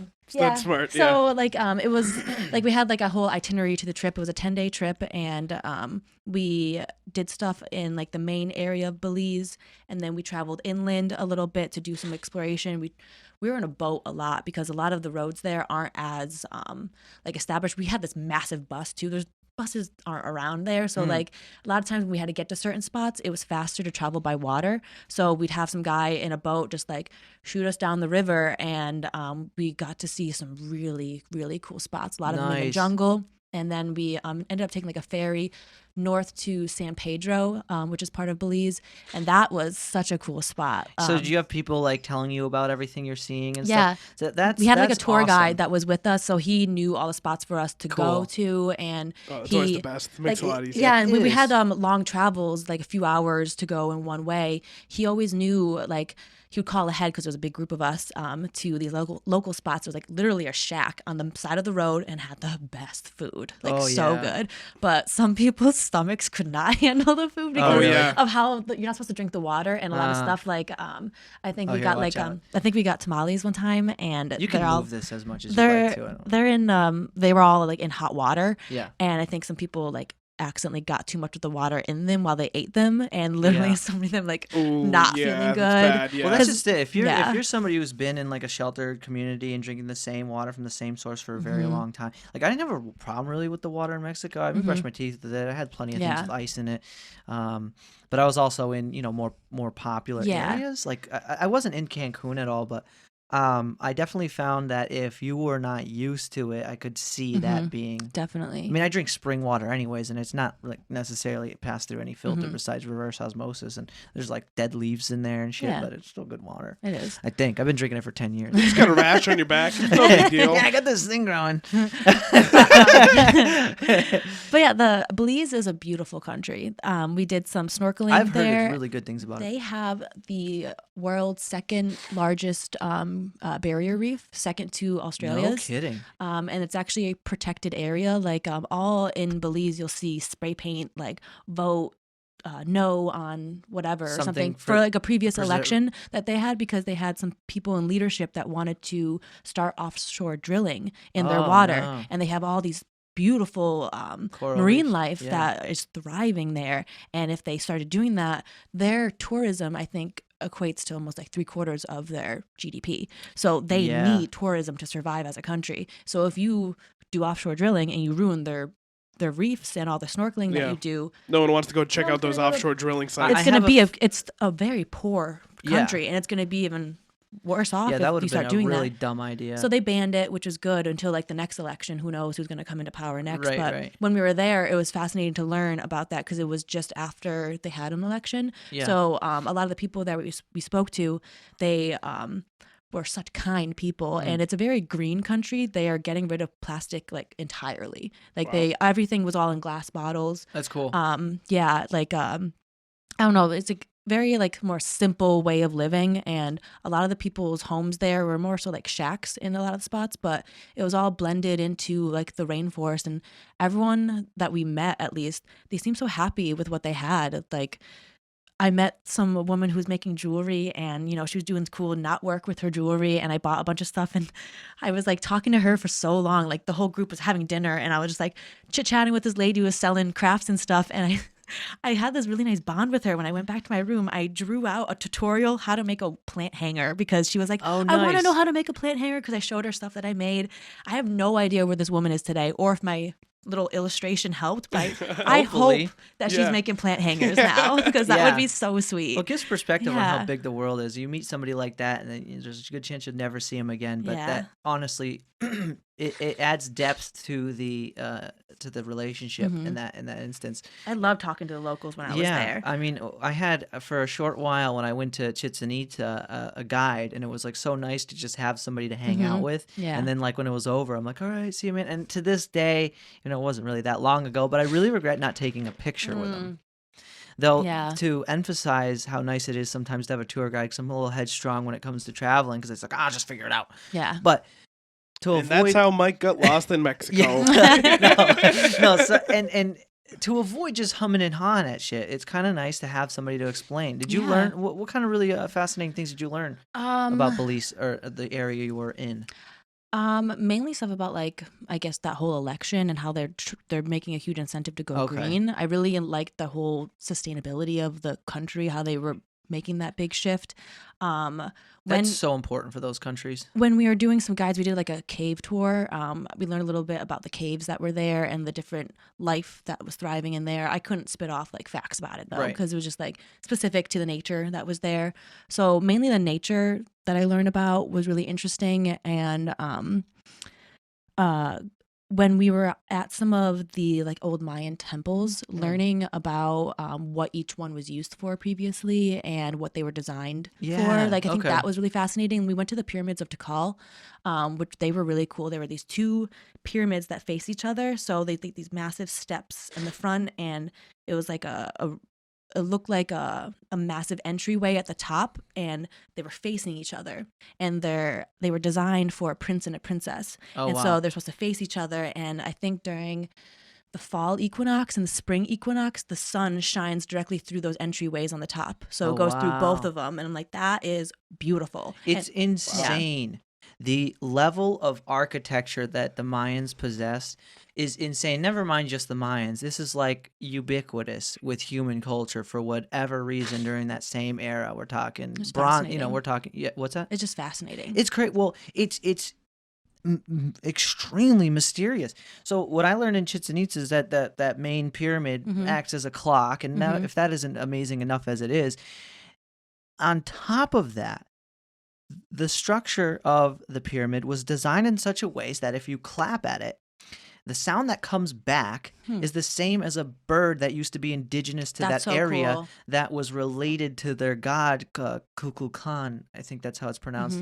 And that was their Jesus representative. You know what I mean? That's so cool. And just learning about basic anthropology of that time really blew my mind, because you realize that religion is a symptom of humanity. And every religion ends up, what really blew my mind is that it always determines almost the same series of events. You have the main god, and then would Jesus be like a demigod?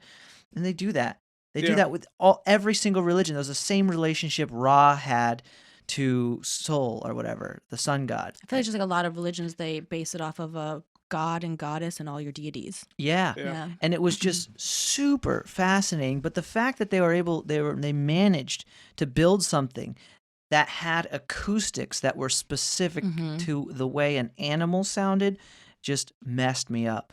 And not only that, but I was really like wondering, like, what is it like inside of these structures? Because you're not allowed to go in. We could go up on top of a lot of these places. Oh, no there. way! Yeah, we got a lot more freedom of exploration in a lot of these spots. Because those pyramids were in the center of this massive courtyard area. Yeah. So all on the sides of all these massive pyramids, there's these other structures, and that's where more of like the common people, the workers that worked for these families and stuff, they would live there and they prepare food, and everything was like a hustle and bustle in this area. So you could go explore the pyramids, go on top and look at the view from all on top, and then go to the courtyard and go in all of the different rooms. Way. Yeah, That's could what was see a killing lot. me. Because when you're there, it was you're like eerie though, because you'll be walking around and you'll go into a random room and there'll just be a whole flock of birds in there you didn't know, and so you'll enter and they're just going crazy. You're just like, oh my god, what did I walk into? Well, what I kept really enamoring at is like, people used to do things in here. Like, what were they doing? What did they look like? Because the reality is that you're kind of just schlepping around what was the pinnacle of humanity at one point, and you're just looking at it like, oh, this is how people were back in 3,000 years ago. Yeah, I get that with anything. Like even there's in the Boston Harbor, there's some forts out there you can go see, and there was like one you can go to. I think we went there for a field trip too.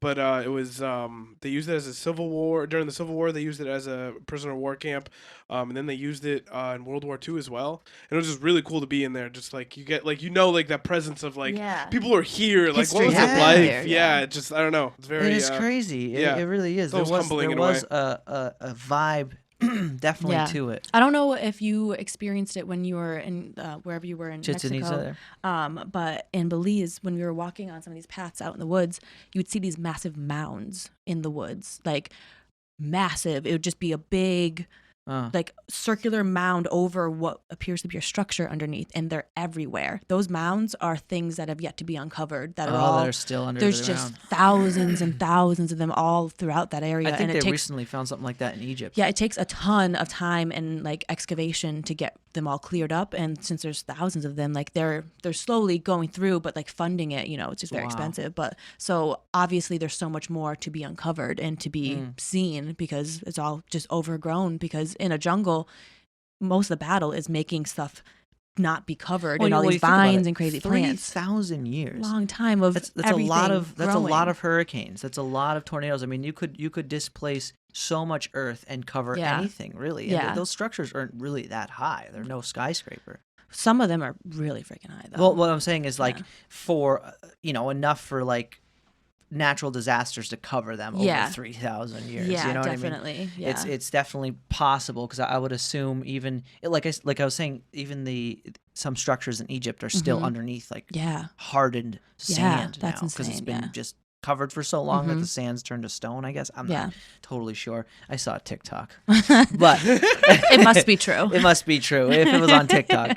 I want to talk back to you were saying with like the environmental aspect of what these countries are trying to do and how important it is to maintain a healthy, clean environment just for the sake of their GOP, like with tourism, because tourism's huge. I was thinking, like, if they shut down Mexico would have been, it's already a second world country. It's not by any means. I mean, there's poverty like we've never seen here in this country there. And that was just in the week, 10 days that I was there. I was like, wow, walking around. I'm like, it's crazy what people are accustomed to here. And everybody has to drink out of a water bottle, because the people even who live there can't drink the water, because it's just not good enough. And I thought to myself, well, it's amazing the role that clean tap water plays within society. And this is something I learned in Iceland, because in Iceland you could go to a gas station bathroom and get the cleanest drinking water you could imagine. Iceland. It's literally Iceland, Mike. Well, here's the thing. I mean, yeah, you're right. When saying it like that, though, you're very, very right, because they have unlimited natural energy because of the fact that Iceland rests on a fault line. Yeah, they have such on a incredible. It's unlimited. Oh my God, the hot springs and everything that they have. Ugh, my sister's been there. My parents have been there. It's crazy.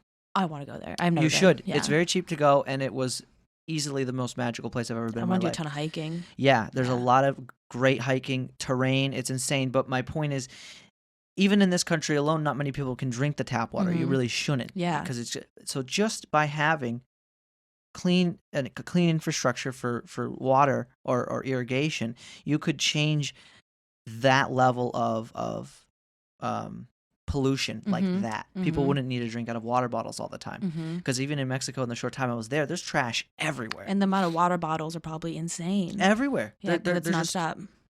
I don't know how they do it. It blows my mind in two ways. Like, how is it that this much of the trash is displaced, and how is it that we create so many water bottles? I mean, it seems like there's an infinite supply. Yeah. But yeah, I feel like if countries put more effort into that alone, you would see a massive difference. Definitely. But yeah, I was really happy that places like that were still open, and I've never gotten like service that great too. They're very nice out there. You said you were in Arizona last year?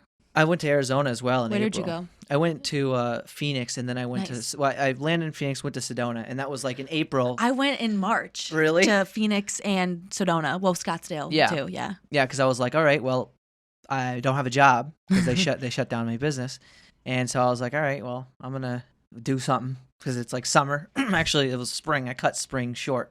Trying to. I came back, it was May, and it was still 50 degrees out. But Arizona, it's hot there during that time. Great. So it was like a nice. It was like 80 degrees every day. Yeah, I went a couple years ago. It was brutal. Yeah, I went in March, right before, like, I think it was early March. So I love Sedona. Yeah, I'll move there one day. You think so? I want to live there. Yeah, definitely. I was very comfortable there. I like the area a lot. Did you go into any of the the vortexes and stuff? I don't know. I mean, I wasn't a vortex person. Somebody said, "Oh, this supposedly is a place."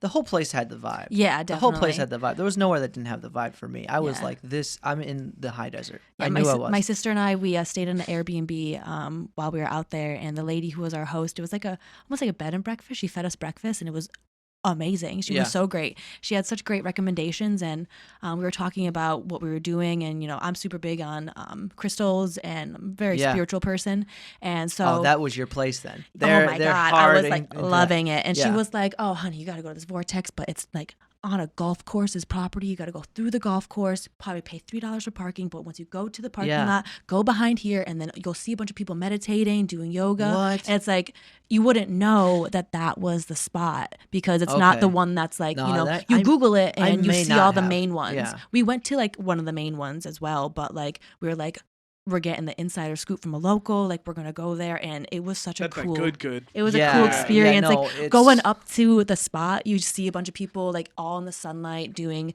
cool like yoga positions, meditating, and we're like all giddy, just like we can't wait to sit outside in the sun and talk about things. Just like I brought my tarot deck and like did a tarot reading, and nice. we brought the crystals that we brought that we bought on that trip, and we just brought them there to charge them, and it was just a cool like the lovely hippie experience. It was a good experience. Crazy out there. Well, here's the thing: the vibe I really got out there, because it's definitely its own thing, like big time. And I was like, I felt like everybody who was there, including myself, was in on it. It was like people were just different. There's something in the air. There's definitely something in there, and. I don't know what it is. Maybe the position of where it is in contrast to whatever. I guess it doesn't have to have It's just a magical place. Absolutely gorgeous. Everything about it, scenery-wise, insane. It's crazy. You're constantly faced with an abnormal amount of visual information. Like, you don't have to even hike. No. You look around when you're standing in the middle of that town, and it is just red rock and canyon around everywhere. sunset, around sunset time when like the sun is reflecting off the rocks. Like, I would literally watch the sunset every day I was there, because you could just, not even a mile away, I would just drive to the airport. Desert sunsets are better than any other. Like beach sunsets, I love. Yeah. Desert sunsets, there's something else about them because the heat, nicer. The heat does something about it. The elevation. Nice. Yeah. No, I'm never. Here's the thing: I've never been a beach person. It's like nice, like when you go to like really nice beaches, it's nice. But I've always been more into terrain, like actual terrain, like mountains or canyon. And there they got the airport. I don't know if you were when you were there. Did you ever climb to the top of the airport? You can park and pretty much it's a 5-minute walk, and then you have a view of like Thunder Mountain and everything. That's cool. Pretty much. And you can just watch Disney the World, Thunder Mountain. What? Dude, they call it's called. I think it's called like. Oh gosh, I forget the name already. Captain something, but everybody calls it Thunder Mountain. I tried climbing up it myself too, and I got freaking lost. But the way I put it for people who like hiking, it is a massive playground. Like you can free solo so much with just a little bit of experience and get almost anywhere and see so many amazing sights around that area. Yeah. Like. It was one of the greatest days of my life when we went on our first hike, and somebody like pointed it out to us because the people are just so friendly. They're like, oh yeah, they want to talk to you about it, show you where to go, and to the point where we came up to Fay Canyon and we saw this guy there, and he took us through. He'd been hiking Fay Canyon for I don't know how many years. He took us through these crazy trails, and in the beginning of the hike he's telling us, oh yeah, my ankle's bothering me a little bit, I don't know if I'll be able to hike. I'm like, hey, I'll follow you, whatever you can do, I'll do it. And this guy almost killed me. Right, this guy was easily almost 70 years old, and he was like doing it for so long. He's totally into like the spirit animal thing, and he was like, oh yeah, I mean the ravens hang out sometimes, and he was just a really awesome honestly guy. Ravens are really cool birds. Yeah, my sister, she's had a connection to ravens for a little while, and sometimes there'll be a group of them that like chill in these trees behind my parents' house, and sometimes like we'll just like casually like mention like, oh yeah, you see all those ravens over there, and then all of a sudden they're just like fly away. They're not in earshot of us, but they're just like, no, we're talking about them, and just like, yeah, no, we're not gonna hang out anymore. Yeah, they're I don't know. smart. I think they're really smart. they're really cool birds, and a lot of times at a lot of these like at the Grand Canyon, at the Painted Desert, and a few other spots like down in this area, like I've seen so many ravens at all these spots. Yeah. And they've all made some weird connection to me where like they make themselves known in some way, shape, or form. I wish I remember what he was saying. He was a big tree hugger too. Literally, not figuratively. Like he would like, oh, this is a good tree. He was like, he'd really express his gratitude for like trees. And with reason, because when you're hiking, especially some of the freaking places he was taking us, you had to use the wildlife around you to hold yourself up to get there. I'm like, dude, what are you? You're 67 years old. Your ankles hurt, and I was looking at Eddie, my buddy. Shout out to Eddie Lee, and I'm like, this guy's gonna fucking kill us. I was like, this guy's gonna kill us. Like I don't even know this guy. We just decided to follow him. Of course he didn't. He took us to some of the coolest places you would have never otherwise, because they were hard to get to. They weren't even trails, really. Yeah. We were using the landscape to traverse up, all the way to the top of the canyon. One would say you were trailblazing. We were trailblazing, and it's crazy trailblazing in the high desert because you have most of the vegetation is cactus, cacti. Like, so if you stumble, you get pricked the wrong way. It hurts. Yeah, there's a lot of poking. I've fallen on some cactus before, and it's not fun. But I still love it. I same. like that a lot more than, and just the climate. I like that climate. I don't care. It gets hot. And the beauty about like Sedona is it's so close to Flagstaff. If you're really bothered by the heat, go hang out in Flagstaff. You can literally change your environment, at least 50%. Yeah. Because of that elevation change. Because you can go from Sedona being 4,000 feet above sea level, and then you can drive to Flagstaff. It's over 7,000 feet, and that's a big difference. You can cut your winters short or whatever. Yeah. Or your summers short if you want to, just by hanging out up there. Yeah. Are you familiar with my claim to fame? Are you familiar with Aubrey Marcus? He's like the guy who owns On It. I met him there, but if you're not familiar, who owns what? It's like a supplement company. No, I don't know. But anyways, I ran into him at the Whole Foods in Sedona, which was pretty cool. That must have been like he's got a big moment for you. Well, it was one of those things because I wasn't a really huge fan of his. It's not that I wasn't like I didn't know much about him, but I recognized him because he's affiliated with Joe Rogan and the podcast scene. And I was like, wait, is that Aubrey Marcus? I'm checking like Instagram and I'm like, dude, no way. And I go up to him like, hey, are you Aubrey Marcus? He goes, yeah. So it was just cool to meet him and like take a picture. Yeah. But it's definitely one of those. Here's the thing. I realized how lucky I was when I went because one of the locals was like, usually around this time of year, it's just tourism. Like it's impossible to do anything because it's a heavy tour. In fact, I think I was reading somewhere that the tourism can make up almost like 80% of the population at one given time, because there's not many people who live there. Yeah. There's less people who live in Flagstaff than Palmer. So when I was there, they were saying Sedona. They were saying that some of the places in Sedona, they're only like Airbnbs now, like the houses, and that they've had to shut down a lot of schools. Like a lot of families that like live there, because there's not enough children to go to all the schools. That's mainly a tourist spot. So the locals that have families have to like change the way of life, because if there's no schools, you can't keep living there with their children. Right. But also this was right before the pandemic hit. I don't know what's changed with at-home schooling, So at that time, though, I mean, everything's changing with these big touristy areas, because the more tourism that comes in, a lot of people who are trying to raise families there, they don't really want to be.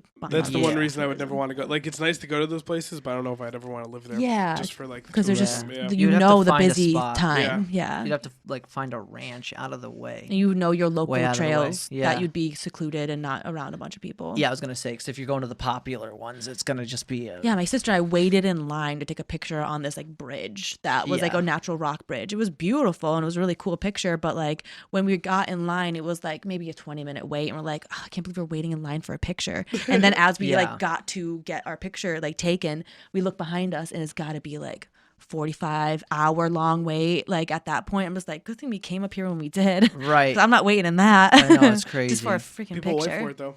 Oh my God, they do. People are getting all impatient. They're like, can you guys hurry up? Like one pose? Like, no, we waited. Yeah, enjoy this. Right? No, it's crazy because, some of these places get so packed. And that's kind of what I like to avoid. Yeah. I was hiking up in the White Mountains and again with my sister this past summer, and we went on one of the trails. I don't remember the name of it exactly, but it was like ass to elbow with people. Like you were in a line. Oh, of you were people. probably in Franconia Ridge. Something like that. I think so. Lincoln Lafayette. Yeah, I think so. Area. Yeah, but it was very packed and it was not enjoyable. Fun fact, if that's the place you went, but fun fact, Mount Lafayette is the Franconia Ridge is the 8th most scenic place in the world. It's gorgeous up there. It's crazy. You have a very great 360 view of the mountains. The White Mountains are awesome. I was not very ambitious this last 2020 with it because they shut down hard out there, so definitely. it wasn't. It wasn't really the most encouraging thing to go out there because it's a 3-hour drive. Yeah, and you have to do an overnight camping or something. Yeah. Sometimes me and my friends, I've hiked 19 of those peaks. Oh wow, and you did a lot. Well, we would have a run with them. You got to get out there. Psychopaths. I want to do a bunch of those it's peaks very out there. fun. No, it's very you guys fun. are fine, but where you guys are psychopaths, you get up at like 3:00 in the morning. Yeah. I don't know if I'm trying to do that to go for a hike. The Dude, views, it's though, bomb. the views are so worth it. I'm down for a hike, but here's the sell. Here's the sell. You wake up at 3.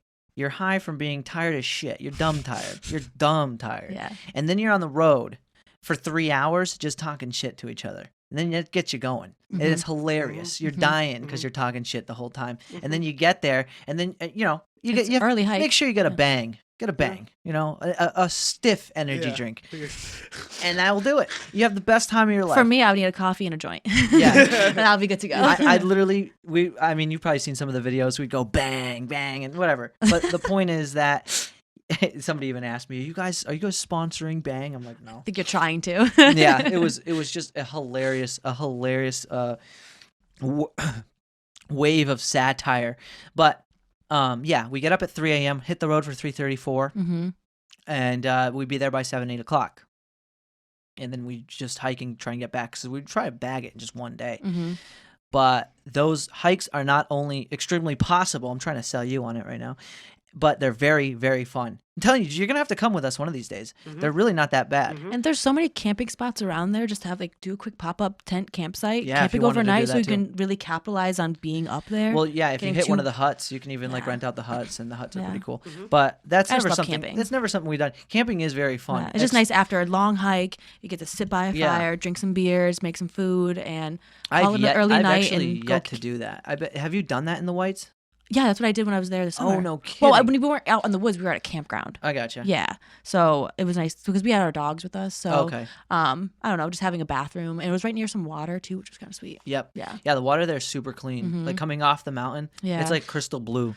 But I do want to do some out on the trail camping there, or like something on the Appalachian Trail, do a longer hike of some sort. Yeah, some of them are really, really great. Like I highly recommend if you really like hiking, like Flume. Flume, and I think it's like Lincoln that are connected. Those are 2 peaks in one. Yeah. But you go up the Flume slides, and it's like a mile of climbing on all 4s. Nice. That must be hard on your butt. You wanna die, but you feel like a man. You feel like an animal once you get to the top. It's fun. It's a very powerful experience. It really is, because there's something, I truly believe there's something very primordial within all of us to reach a physical peak. And then, like I was saying before, to be then rewarded with that visual stimulation. Yeah. Because when you think about it, think about how powerful the sense of sight is to your experience to something. Because you could sit there and write a novel about what you see. But when you're there, it only takes you less than a second to take in that information. Yeah. So think about how much rewarding information is taken in just by looking. Just a picture is worth 1,000 words, Mike. Dude, it's even more than that. Especially when you've been going uphill the entire time to get to this peak, and you get to the top and where the lookout is, and you start to see it, start to tease your view. You look behind you, look behind you, and it's just like you're dying, but you're just like, this was worth it. Yeah. And if you don't think it's worth it, then I'm sorry, but don't come hiking with me, because I'm going to want to be staring at that for a while. If you don't think it's worth it, you'll inevitably not do it. Yeah. But what I will say is that it's very addicting. Yeah. It's very addicting, because I was dragged to do my first one with shout out to Jameson and Healy long time ago, and it was a turning point in my whole freaking life. that day. Yeah, wow. It really was. It was weird. I was changed that day, and from then on, I've been different. Came down to the full beard after. Rugged man. It wasn't in some animated way. It wasn't in some Hollywood way. It was just like I was in a point in my life where I didn't recognize what you could do with your life in a sense. Like I was kind of like just going through the motions, yada yada. And then when I realized, oh my gosh, there's exploring that can be done. I don't know, something different happened, but I do think that there is some profound medicine in hiking a mountain, especially a challenging one. Well, I think something about the physical aspect, and then you have to keep telling yourself gotta keep going, your mentality, and sometimes you're just there with your thoughts because you're not listening to music, and when you're with your buddies trekking up this laughing hill, the whole way, Sometimes you can't talk though because you're breathing so heavily, and you're just like, all right, we're in it. Well, I'm telling you, with those bangs and the CoQ10 and the super creatine in them, you could do everything. Yeah, I believe it. No, but I know what you mean. Sometimes you're gassed. I mean, but also something about when you're at a lookout point or you get a big gust of wind and you can see far. I love to scream off of a mountain, just just big noise. Just you feel like you're one with nature. Everybody will hate on you. See, I got a ton of haters for this video that I made. I put it on YouTube and then shared it to a Facebook group, and everybody was mad at. Oh, they're so noisy. Like, what are you gonna? We're in the woods. It's not like we were doing it constantly. It's just the other day I was at Proven Mountain and it was so windy when I got up there, and I just had my arms out and I was feeling the wind, and all of a sudden this big gust, and I was just like, oh, okay. Yeah. I just started screaming into the wind, and I was like, afterwards I looked at my dog and he was looking at me all weird, and I was like, that was a good moment. Seriously, it is. That's the place to do it. I mean, you don't go to a mountain to act like you're in an office. No, I was like, I am a powerful woman. Hear my fucking voice. Right, here we go. I'm letting it all out right now, and that's the place to do it. I tell you, there's it's something you got to experience, and we're very lucky to have that so close. Because the fact that even be it that it's a 3-hour drive, it's still close enough to drive is my point. And sometimes there's so many places in between to explore too. That's true. That's true. Entire area of the country, there's so many woods. Well, what I haven't made it out to yet is Baxter. I would love to go to Katahdin and Knife's Edge. Have you heard of that? No, I've never been there. It's a really big mountain. Another great place, but it's hours and hours away. So you would have to, you have no choice. You'd have to stay up there for a night or something. And it has a point. I think it's Knife's Edge. It's not Razor's Edge. It's Knife's Edge.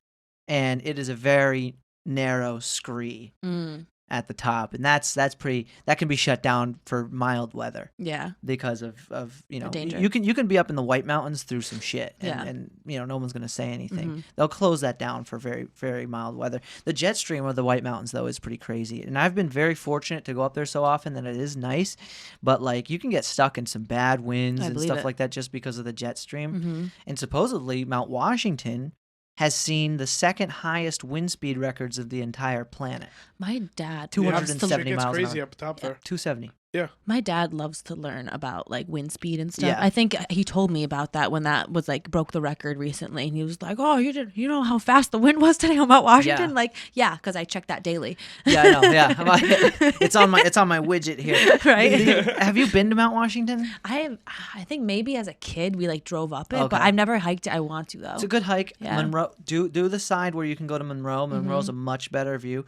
Mount Washington's just so high for this area that it's usually always in the clouds.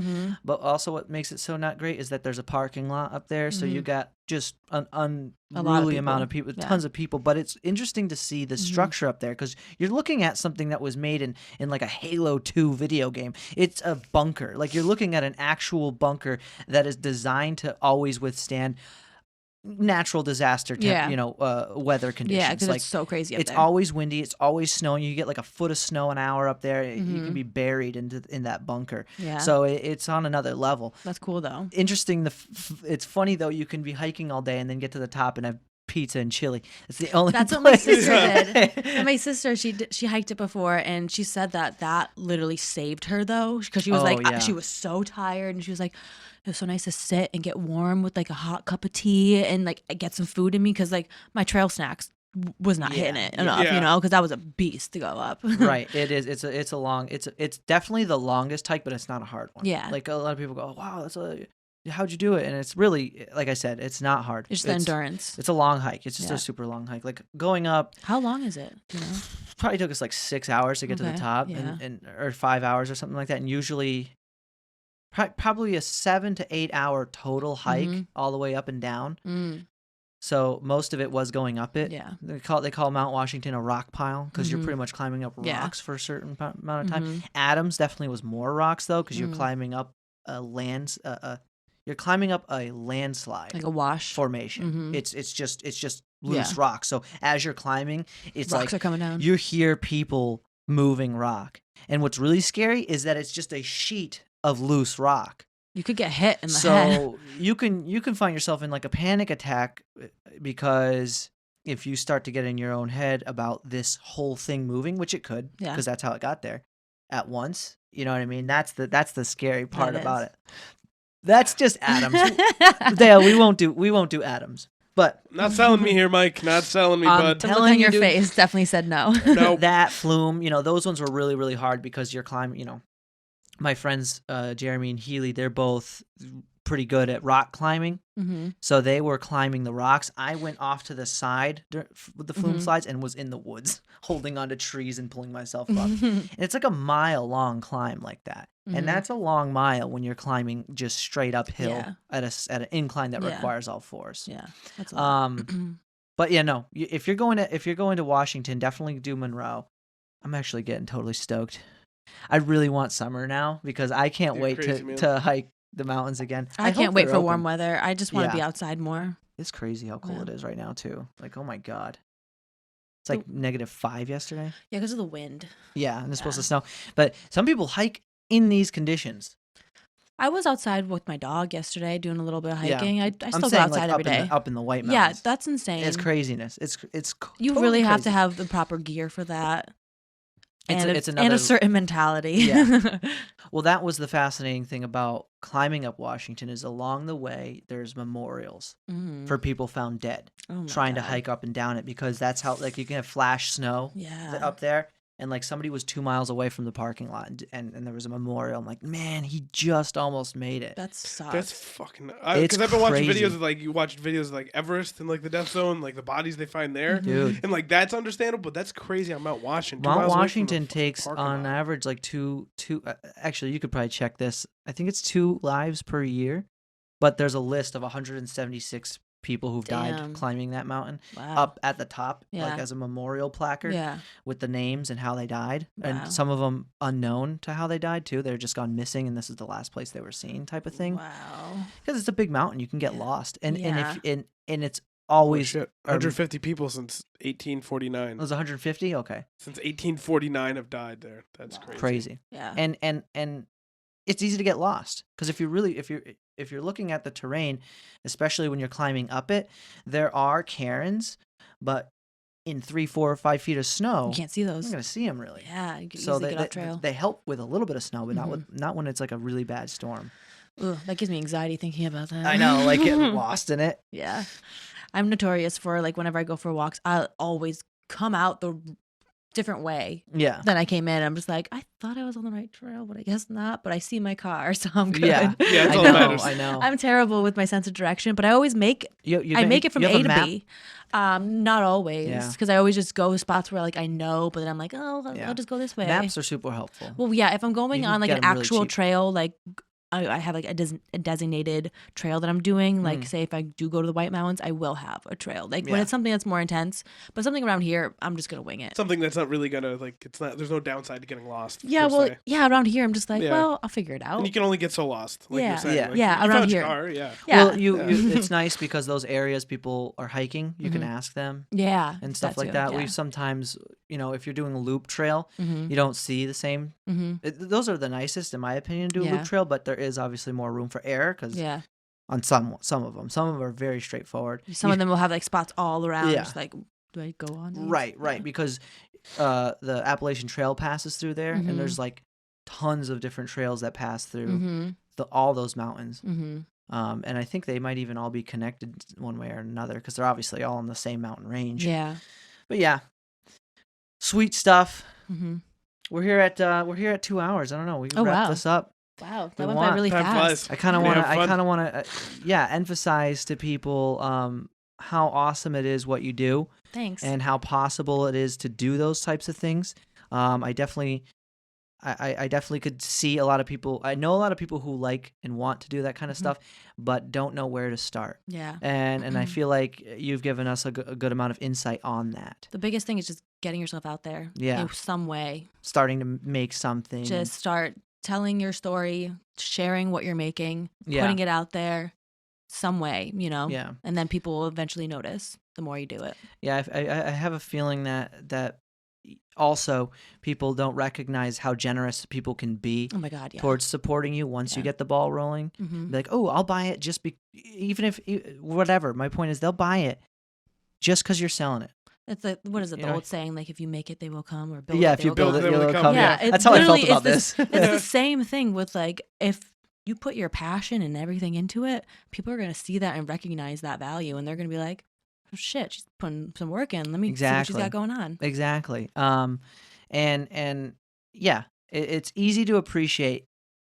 It's easy for people to appreciate what you do, especially when you give them a chance to show their appreciation. Mm-hmm. And that's what you're doing when you put yourself out there and create something, mm-hmm. Especially if it's at no cost of them to at least see what you're doing or browse what you're doing and even learn from what you do as well. Getting involved with social media is so important, mm-hmm. especially from the standpoint of putting yourself out there and communicating with people. Mm-hmm. Even in this instance, we're communicating with people who aren't there. Technically, we're just talking to ourselves, but because of how we have everything set up, we're able to present what we've talked about to other people and that type of stuff. And so it's good to get the practice because that has its own legs that you have to get used to. Yeah. Because being in front of a camera is really weird. It is. It's so weird. Yeah. Even though it's just because you just know and you get in your own way. So what I've actually found is it really has helped me become more mindful of the present moment. Yeah. Because you can lose that. You can lose that without a camera. But but with a camera, the pressure's really on. Yeah, because you want to make sure it's like right away. So if you can find it with the camera, I think you're not just finding a way to talk to your audience or your customers or something, but you're also building a new skill. Mm-hmm. And that's another thing I think to recognize. Mm-hmm. But guys, definitely let's have you check out all of our stuff's below. Is anything you want to talk about or plug? Or? Yeah, sure. So right now I'm in the in the process of updating my website. So I'll have, hopefully by the time that this is released, my website should be updated with some new products. I'm on Instagram at Hendricks Studio, or you can go to my website, hendricksstudio.com. I'll be doing some workshops this spring teaching how to make wall hangings and plant hangers. That's to be determined with dates and stuff. But if you go to my website and subscribe, you can get an email about it once it's ready. Oh, nice. So it's got like a subscription process and everything. Sweet. Yeah. It's all below, guys. So check it out. And I'm definitely going to be making some GameStop t-shirts. So hit me up if you're into it. Here we go. No, dude, I'm so serious. I think they'll be bomb. One way to find out. Hey, listen, if you didn't get on the train, the GME train, well, you at least get a chance to leaving the station. At least you get a chance to rock the hype. That's a little too late to be a part of it. Yeah, it's not too late to be a part of it, guys. But thank you so much for listening. Comment, like, subscribe. We appreciate it all, and please check out our stuff below. Thanks for having me. Yeah, thank you for coming on. I really appreciate it. Peace out.